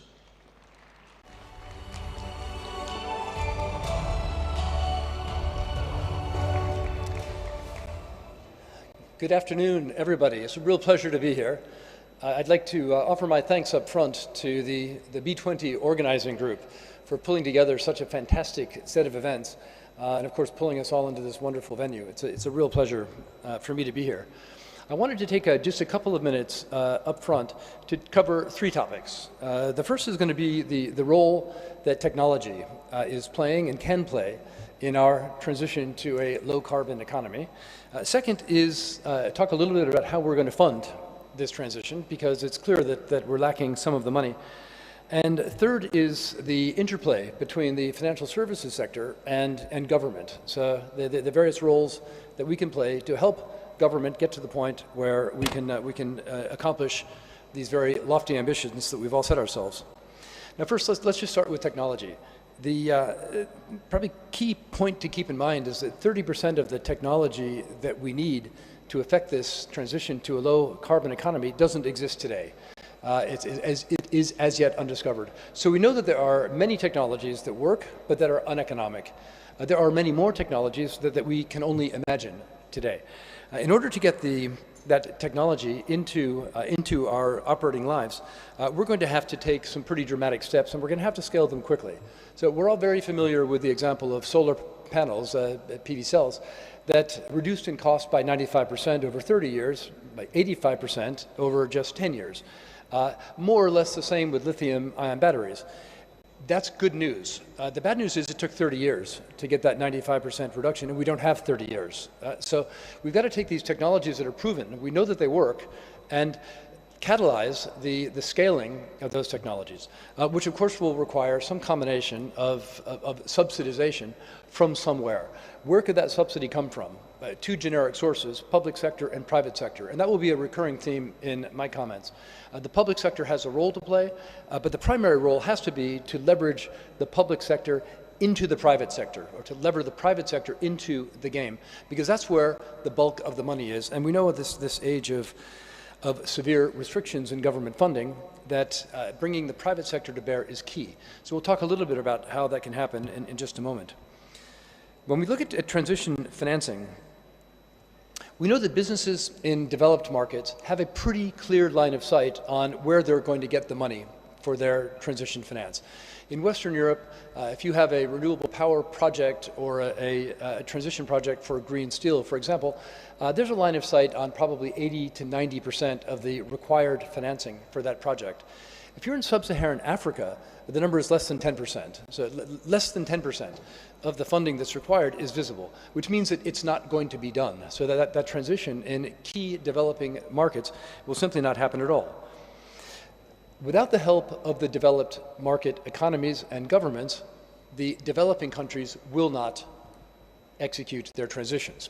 Now, I was very encouraged by what I saw coming out of COP27, not in all the detail, but at a high level. In particular, looking at the JETP that's being organized with Indonesia, where there are many, of course, critical parts of that, including public sector funding, private sector funding, but very importantly, there's a recognition that without providing the right market mechanisms for the private sector to come in alongside the public sector, it will be difficult to get there. And the mechanisms that were put out by, in particular by John Kerry under his proposals for an ETA, but also very consistent with the Indonesian ETM, is one of using offsets, using the carbon offset market to monetize effectively the cost of decommissioning coal-fired power plants or other similar projects. Perhaps the same sorts of technologies can be applied to research to tie back to that scaling of technology question that is so vexing. Pretty clear to me that we need to do all of the above. We need to scale existing technologies. We need to develop new technologies. We need to protect the existing carbon sinks, so using offsets and other mechanisms to protect the rainforests and the other indigenous forests of the world. And we need to incentivize the creation of alternative power sources of the renewable variety. This can really only happen if we bring the public and private sectors together. We talk frequently about the role that the multilateral development banks are playing, the World Bank and others. I'm afraid to say that so far, the amount of financing that's been committed by these MDBs is a tiny fraction of what's needed. We're talking about billions of dollars when what's needed is trillions. As concerning to me is that the fact that for every $1 of MDB funding, it's only crowding in $1 of private sector funding. That kind of one-to-one leverage gets us nowhere. Let's think about something different. Let's think about reconstructing the way that MDB financing is delivered so that it's 15 times the size that's currently being delivered. How does that happen? Well, it happens when the developing countries that own the MDBs are increasing their shareholding, increasing capital. And then the second feature that I would recommend is that we get leverage not of 1-to-1, but of 15-to-1. How do you do that? The MDB money has got to be taking out the risky slice or a risky slice of the project. 15 times 15 begins to make a difference. I'm afraid 1 times 1 will not get us there. This is the challenge of our time. The tools are in place. The incentives are getting to be in place. The mechanisms are in place. We need to put the money to work in the right way. So with that, I will hand over to my esteemed panelists, and we'll carry on with this discussion. Thank you very much.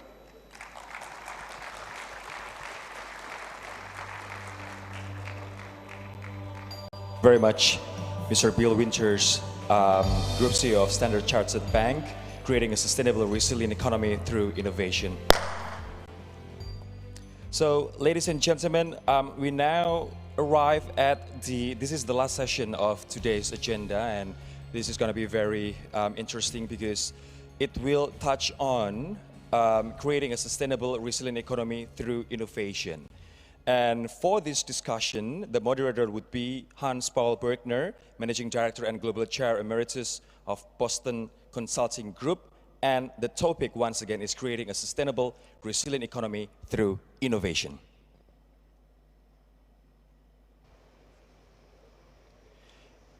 And now I would like to invite all the speakers. We have Anderson Tanoto, Managing Director of RGE Group, John Morrissey of Bloomberg Neff, Michal Kurtika, COP24 President, Jennifer Westacott, Chief Executive Business Council of Australia, Shobana Kamineni, Executive Vice Chairperson of Apollo Hospitals Enterprise Limited, and Chow Yan, President Director of Virtue Dragon Nickel Industrial Park. I would like to hand over the session to Hans-Paul Bergner, please. Very good. Good afternoon, and thanks for staying for the very last panel session after a long day, and hopefully a day with lots of ideas and thoughts and food for thought for you. So creating a more sustainable and resilient economy through innovation is really key, obviously. And we have a large panel and lots of questions and lots of great examples, as we have seen in our discussion which we had beforehand. So I would like to jump right into it and start with John Moore, and ask him about, how do you see technology and innovation really creating opportunities for a more sustainable and resilient economy? Thank you, Hans. And yeah, I think it is, it's essentially a technology transition that we're going to go through. There's $100 to $150 trillion over the next 30 years going to get invested in clean technology. So clean technology will be absolutely key. We call them Pillar 1 and Pillar 2 technologies. There are technologies that exist today that really need scaling. So the wind, solar, batteries, EVs, that really needs to scale. So that's mobilization. And then there's sort of Pillar 2 technologies which really need innovation. So CCS, hydrogen, those kinds of things. Actually, Bill said those are the things that are uneconomic today. So those are the things that really need investing in to bring down the technology costs. So I think that's, that's where that investment will go. The other thing I'd say in terms of resilience, the supply chains will just need to be designed such that we're not too dependent on any single place. We've seen in Europe with the dependence on gas, on Russia, just how painful that can be. So I think as these new industries are built, we need to just keep an eye on resiliency. Very good. And the final point I would just say is, it's not just about technology. Clearly, you need policy and you need finance to line up to support all of that technology. So those three important components. Thank you. Very good. Joe, as the president of Virtue Dragon Nickel Company, you have some specific examples where you, through your innovation technology, you created a really more sustainable product, nickel product and steel. Good afternoon, everyone. First of all, I need to apologize to everyone because my English level is not as proficient as possible. For respect, I prefer to use Chinese, but luckily we have the translator. Yeah, let me start to answer the question. 我认为当前国际环境充满不确定性，这对全球经济和每个企业的韧性带来巨大挑战。我们应该清楚地看到，这个印尼盛产一种植物叫做棕榈树，它面对狂风暴雨，它始终能够屹立不倒，不被折断。其主要原因就是因为棕榈树内部有坚强的韧性。 Very strong and resilient fibers. President Xi Jinping that the technology is the first of all, talent is involved, the most important. So let us understand that the technological innovation is a very important way to strengthen our enterprises. And through our understanding of the nickel Indonesia using multiple technologies, we have greatly increased the utilization of resources on water, electricity, wind, and gas, greatly used them. We have also used new energy cars in our industrial parks, and that helped us to reduce the consumption of power in our industrial parks. These innovative measures can promote sustainable development. At the same time, it has also elevated our company's competitiveness. Thank you. Jennifer, one of the, we all talk about innovation. Everybody builds on innovation, but what are the big obstacles, really to make innovation work? Will we really have the innovations, to make it work? I think the biggest obstacle that we don't talk about enough is that the community rejects all of this. For many people in the community, globalization, technology is a frightening concept, and we have to make sure that sustainability is more than just about emissions reduction. It's got to be about the improvement of living standards. So off the back of my concern about the community's rejection is my concern about government responses. Governments make bad decisions, they retreat to nationalism, they reject supply chains, they stall energy transition, or they intervene in markets very unhelpfully. My fundamental concern, though, is that there is a lack of dynamism, particularly in the G7 economies, that is not equipped to manage this transition at the speed it needs to be managed. The technology change is so fundamental, so fast, geography, starting point won't matter anymore. Value will be created by the inventors, the risk takers, the inclusive societies. And I think there are two forces at work that don't get talked about enough. The first force is the rise of the consumer. The consumer will decide and dictate new business models. The consumer will be power generators, solar providers. They will disintermediate these big energy supply chains.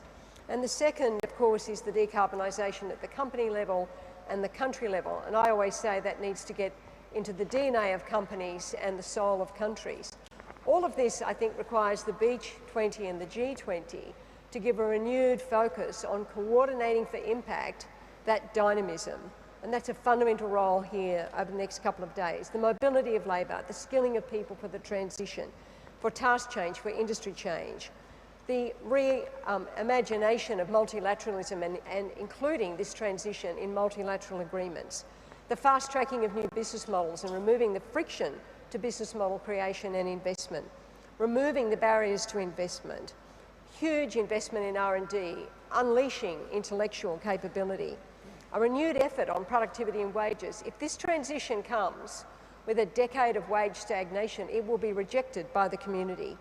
Therefore, we need to unleash productivity and wage rises for people across the globe. And that requires predictability of market structures, particularly in energy, because fundamentally this has got to be done by the private sector. And I'm concerned that we do not have the dynamism that's going to unleash the private sector innovation and investment that's going to get this transition done in a way that lifts the living standards of all people. Very good. Michael, you have been the president of COP24, and we are now at COP27.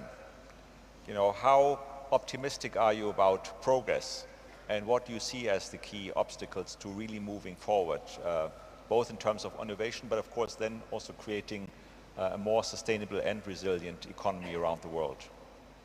Thank you very much. Well, I'm optimistic by nature, so if you ask this question, following what Jennifer just said, she spoke the language of COP24, of Katowice, just transition.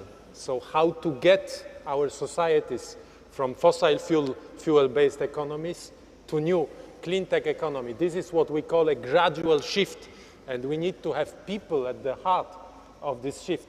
And this was symbolically what happened in Katowice.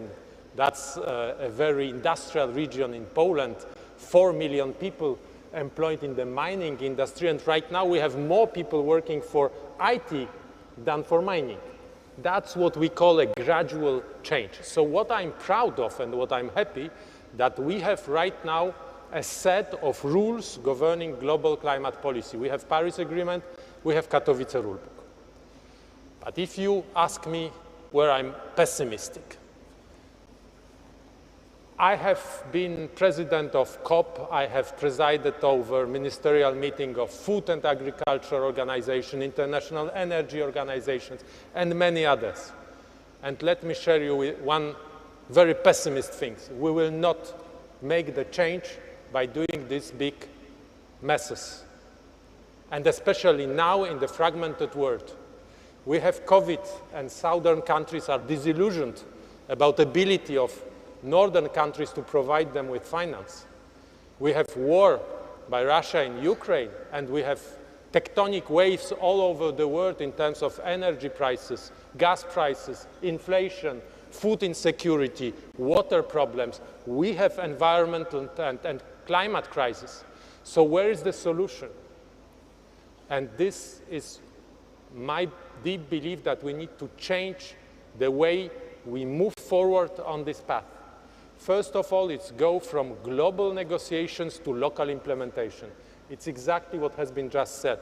We need to make sure that local bottom-up dynamics are created among communities so that communities become more resilient, they can produce their own energy, they can produce their own food, they can have water savings. So we need to equip them with technologies. And that would be my last point, a call for my colleagues in G20, and that could be also a call by B20 community to G20.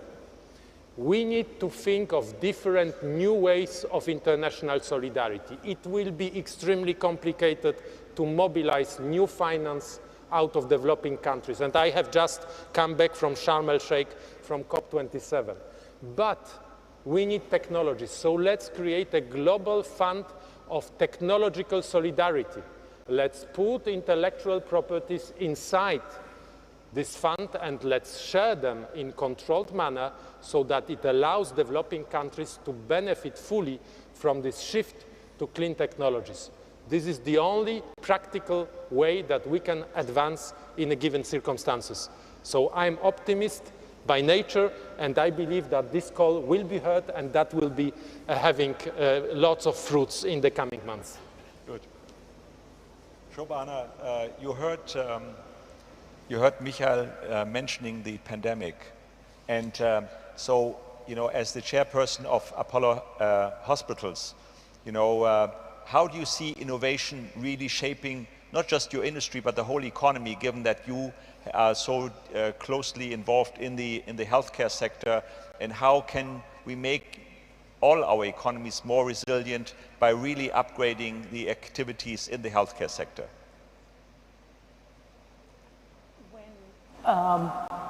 When India went into lockdown March 22nd, 2020, in our hospitals we have 10,000 beds and more than 7,000 doctors had no access to their patients. Fortunately, 1 month before that we had launched our digital app. So within 45 days, we brought 3,000 doctors online to do teleconsults. And I think this was the live example of what innovation and technology could actually serve for the greater good. And I think from there, the story is just how ubiquitous that healthcare, technology is for healthcare and innovation is for healthcare.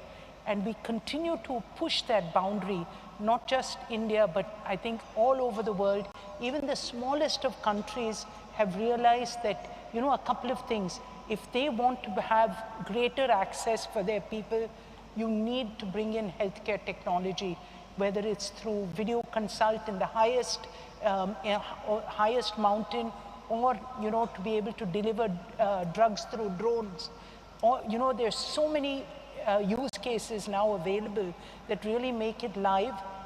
But the most important thing I think we have to understand, and this is the battle of our times, or this is the challenge of our times, that innovation will come and innovation will get funded. And there will be enough people at governments and private sector who will bring this together to collaborate and bring vaccines to the world at the time that we needed it most. But the real two things that bother us in our times that we have to keep thinking about is ethics. We can push the boundary of any one of these, but have we started questioning whether we should change the entire DNA of the human, or how humanity will look, or everything that we look at, what are the second order consequences? So I think ethics, especially in forums like this, has to play a serious role. And the next thing I talk about is equity. What is the point in having $1 million cure if only 0.01% of humanity can access it? So I think equity is super important, and equity comes from, not making a difference between the color of your skin or your gender or where you live. So I think more and more of healthcare must talk, and across the board, whether it's sustainability or any other field of business, we have to start engaging and asking ourselves these questions. Very good.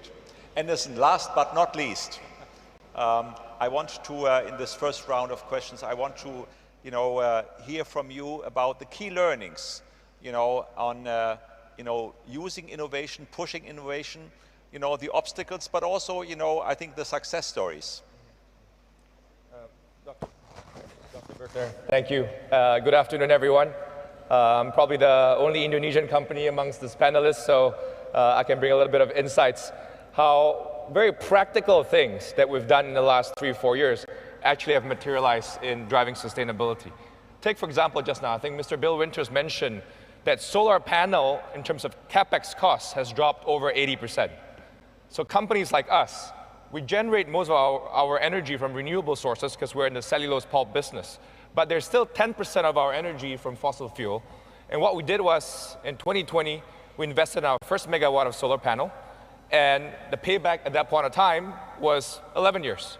But because CapEx continued to drop in terms of solar panels, coal prices go up, so fossil fuel price go up. Our payback right now is less than 6.5 years, and we expanded our solar panel from 1 megawatt to 11 megawatt and 25 megawatt next year and 50 megawatt by 2025. My point being is, you don't need crazy innovation to actually implement sustainability.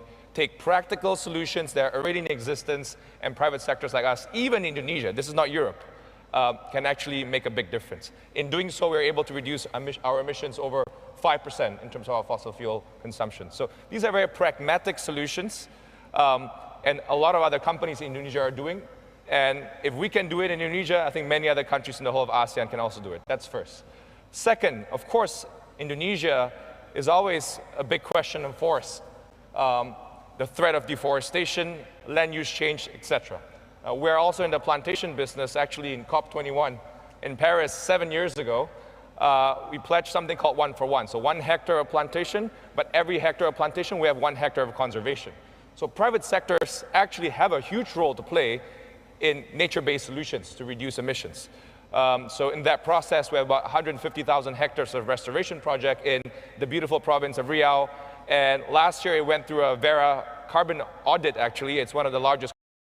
In its two-pronged question, what do you see as the role of B20, in really helping innovation and technology, and more generally, in creating a more sustainable and resilient economy? And at the same time, what are specific actions that you want us to take today? Yeah, Jennifer, maybe I start with you. I think the first thing is to coordinate for impact, because I think I'm concerned about this bifurcation and this decoupling process. If we don't have the rising tide lifting all boats, to use that expression, I think we'll get that community pushback that I talked about. And so coordinate that drive for dynamism, which we see in Asian economies, but we're not seeing it so much in the G7 economies. I think act in tandem with the G20 to unleash the power of the private sector, because it still is the greatest force for innovation and technology, but drive greater accountability with the G20.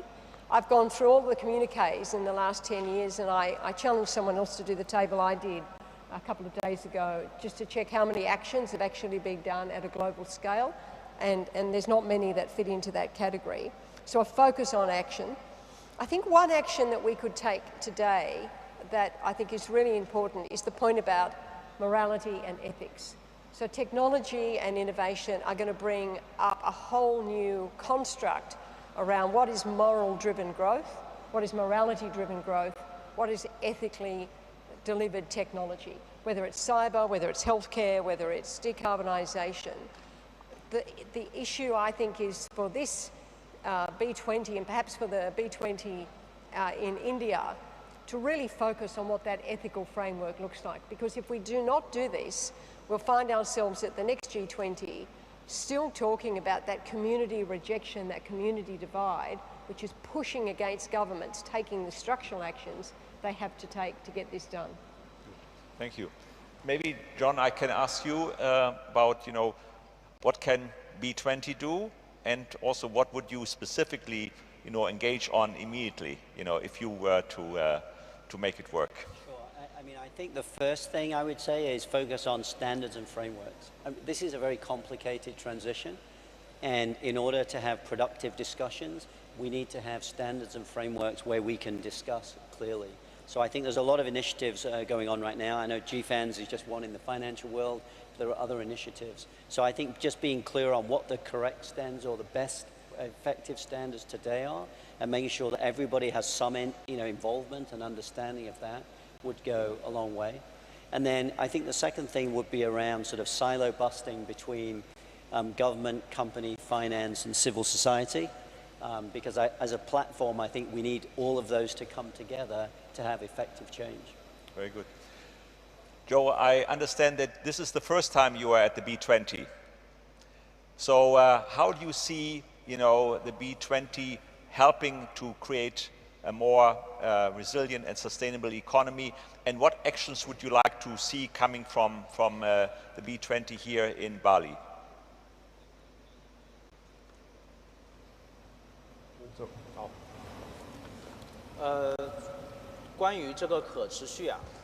Sustainability, I don't think we should set one set of standards. It should be tailored according to the country, according to the sector, to define the standards. But the only standard must be total participation. It is not just a participation of the government leaders or the level management only. If the participation is only confined to the high level, then the policy cannot continue to be implemented. For example, in our enterprise, we produce stainless steel, and our products have extended the lifespan of the steel by 3 to 5 times. So I think the product itself is a good continuation.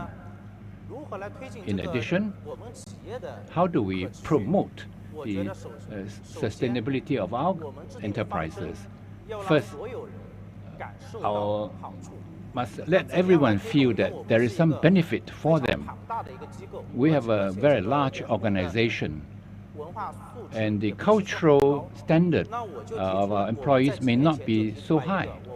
So a few years ago, we talked about innovative approach to develop our area as a tourist resort in the industrial park.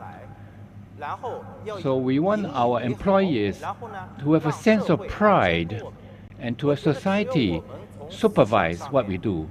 So if we can maintain a united outlook, so this environmental concept can be implemented successfully and effectively in our enterprises. So we use IT, we use information so that we can improve our resource utilization. We use solar, we use new energy vehicles so that we can achieve certain green standards. But the successful implementation of every measure is a challenge. To the employees, It is a new challenge. So I believe to promote sustainability, the first step and the most important step is to unite the thinking pattern of all. Shobana, your take.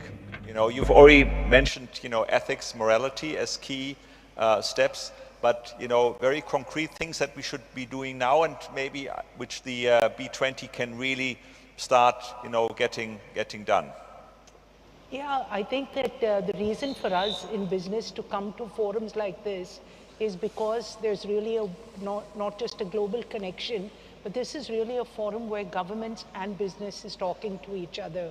So one of the best examples I can give is in our country, the Unified Payments Institution. So when they started that, nobody in the world believed that you could have that, it was so disruptive because it took away the entire layer and said of payments. And so we just use a number and it can be bank to B2C, B2B, anywhere and everywhere. It's ubiquitous and it's just a federated model, and it took down so many established, entrenched, it took away the,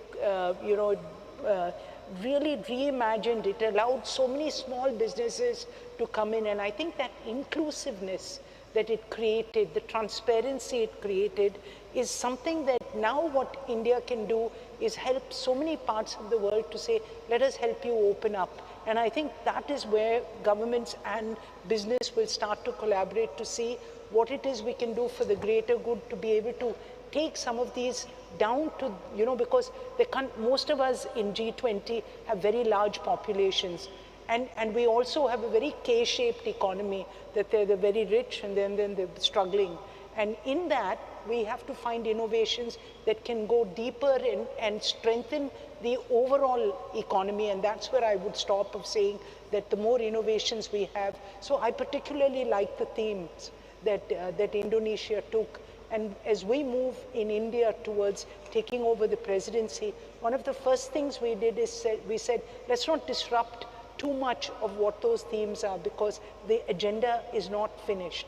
And I think this continuity of agenda is very important also. Very good, thank you. Anderson, what's your take? How would you like to push us all forward? I have the most difficult job because everyone has had such good recommendations. But again, I think I'm 100% aligned with everyone. Standards, framework, and let the market do itself, right? So I hope one thing that we can take away from B20 is solidifying the carbon market. Very important topic for Indonesia. How can we put a value on a standing natural forest? This is always a big question mark. And once the carbon market is established, we can do that in Indonesia and in many other parts of the world. So a lot of has been said. So standards, frameworks, and let the market do itself. And specifically for one takeaway, if we can really drive the carbon market agenda, it'll be a fantastic takeaway out of this B20. So. Very good.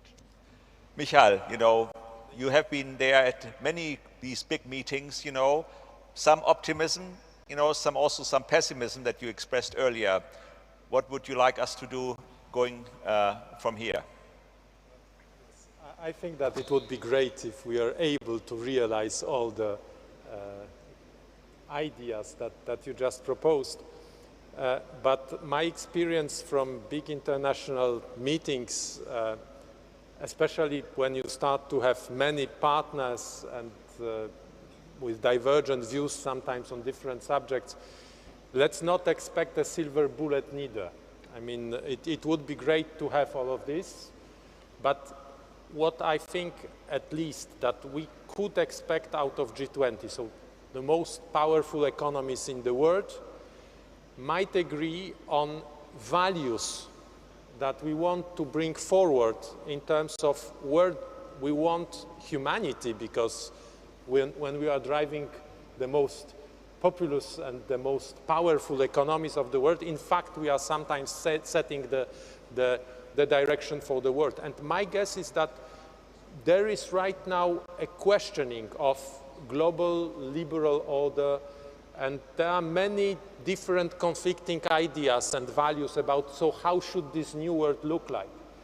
And if we are able to put at the center of this new world order values such as prosperity based on cooperation, dialogue for peace, respect for the planet, respect for people, then we will be winning. And if G20 can show the way in terms of values to be followed, then we will all win. Very good. Let me maybe, in conclusion, emphasize that, you know, even though there were some words of skepticism, I think there is good reasons to be optimistic. At the Boston Consulting Group, we've worked with many countries and even cities, big companies and medium-sized companies in developed markets, but also in emerging markets, you know, defining their path to net zero over the next 10, 20, 30, 40 years. And as Bill Winters has mentioned earlier, many of the innovations that we are also hoping for are not yet fully developed. There is a good path for countries, for cities, for companies, and I think for all of us to move forward. But of course it requires enormous efforts. It requires trying out many things, experimenting, innovation, even accepting there will be setbacks. There will be years when we will not make progress, but I think it really requires all our efforts, you know, very much as Joe has emphasized and also Shobana, you know, really mobilizing everybody, because everybody, all of us and all of the people out there can make a contribution, have to make a contribution, and if we all do that, we'll make it work. So let's make it work and enjoy the rest of the time here in Bali, the reception tonight, and actually many of the discussions tomorrow, and work together and exchange ideas. Together we'll make it work. Thank you. Thank you so much.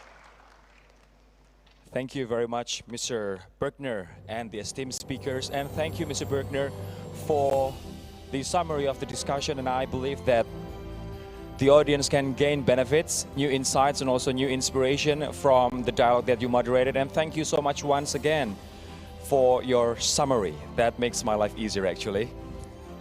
So, ladies and gentlemen, there are a few points that we also can gain from the discussion from Anderson Tanoto, for example, that you don't need crazy innovations to achieve sustainable energy, but use what's available, proven technology, existing framework.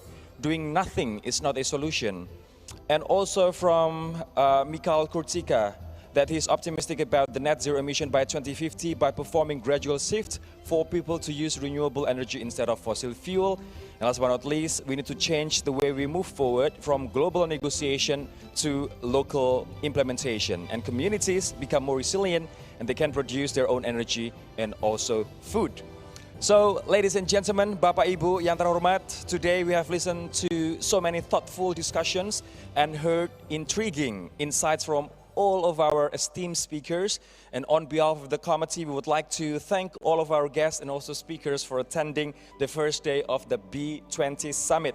And we have such a wonderful dialogue and sessions, didn't we? And please allow me to conclude today's agenda by first thanking to all of our sponsors, PT Astra International Tbk, PT Bayan Resources Tbk, PT Indika Energy Tbk, Sinarmas, April Group, Bakri Group, PT Bank Sentral Asia Tbk, PT Bank Negara Indonesia Persero Tbk, PT Elang Mahkota Teknologi Tbk, PT GoTo Gojek Tokopedia Tbk, PT HM Sampurna Tbk, Indonesia Financial Group or IFG, PT Indofood Sukses Makmur Tbk, Lipo Group, Permata Bank, PT Pertamina Persero, PT Sawit Sumber Mas Sarana Tbk, PT Telekomunikasi Indonesia Persero Tbk, PT Virtue Dragon Nickel Industrial Park. And would also thank Adaro Indonesia, Jarum Foundation, and PT Grab Teknologi Indonesia. Before officially closing today's agenda, I would like to quickly share some information for delegates who are invited to the B20 reception dinner later tonight. That the shuttle bus, which goes directly to Renaissance Hotel where the dinner takes place, will depart from the East Lobby after this. So it will depart, the shuttle bus will depart from the East Lobby after this. And you can find the East Lobby close to where the red carpet and the photo wall is situated.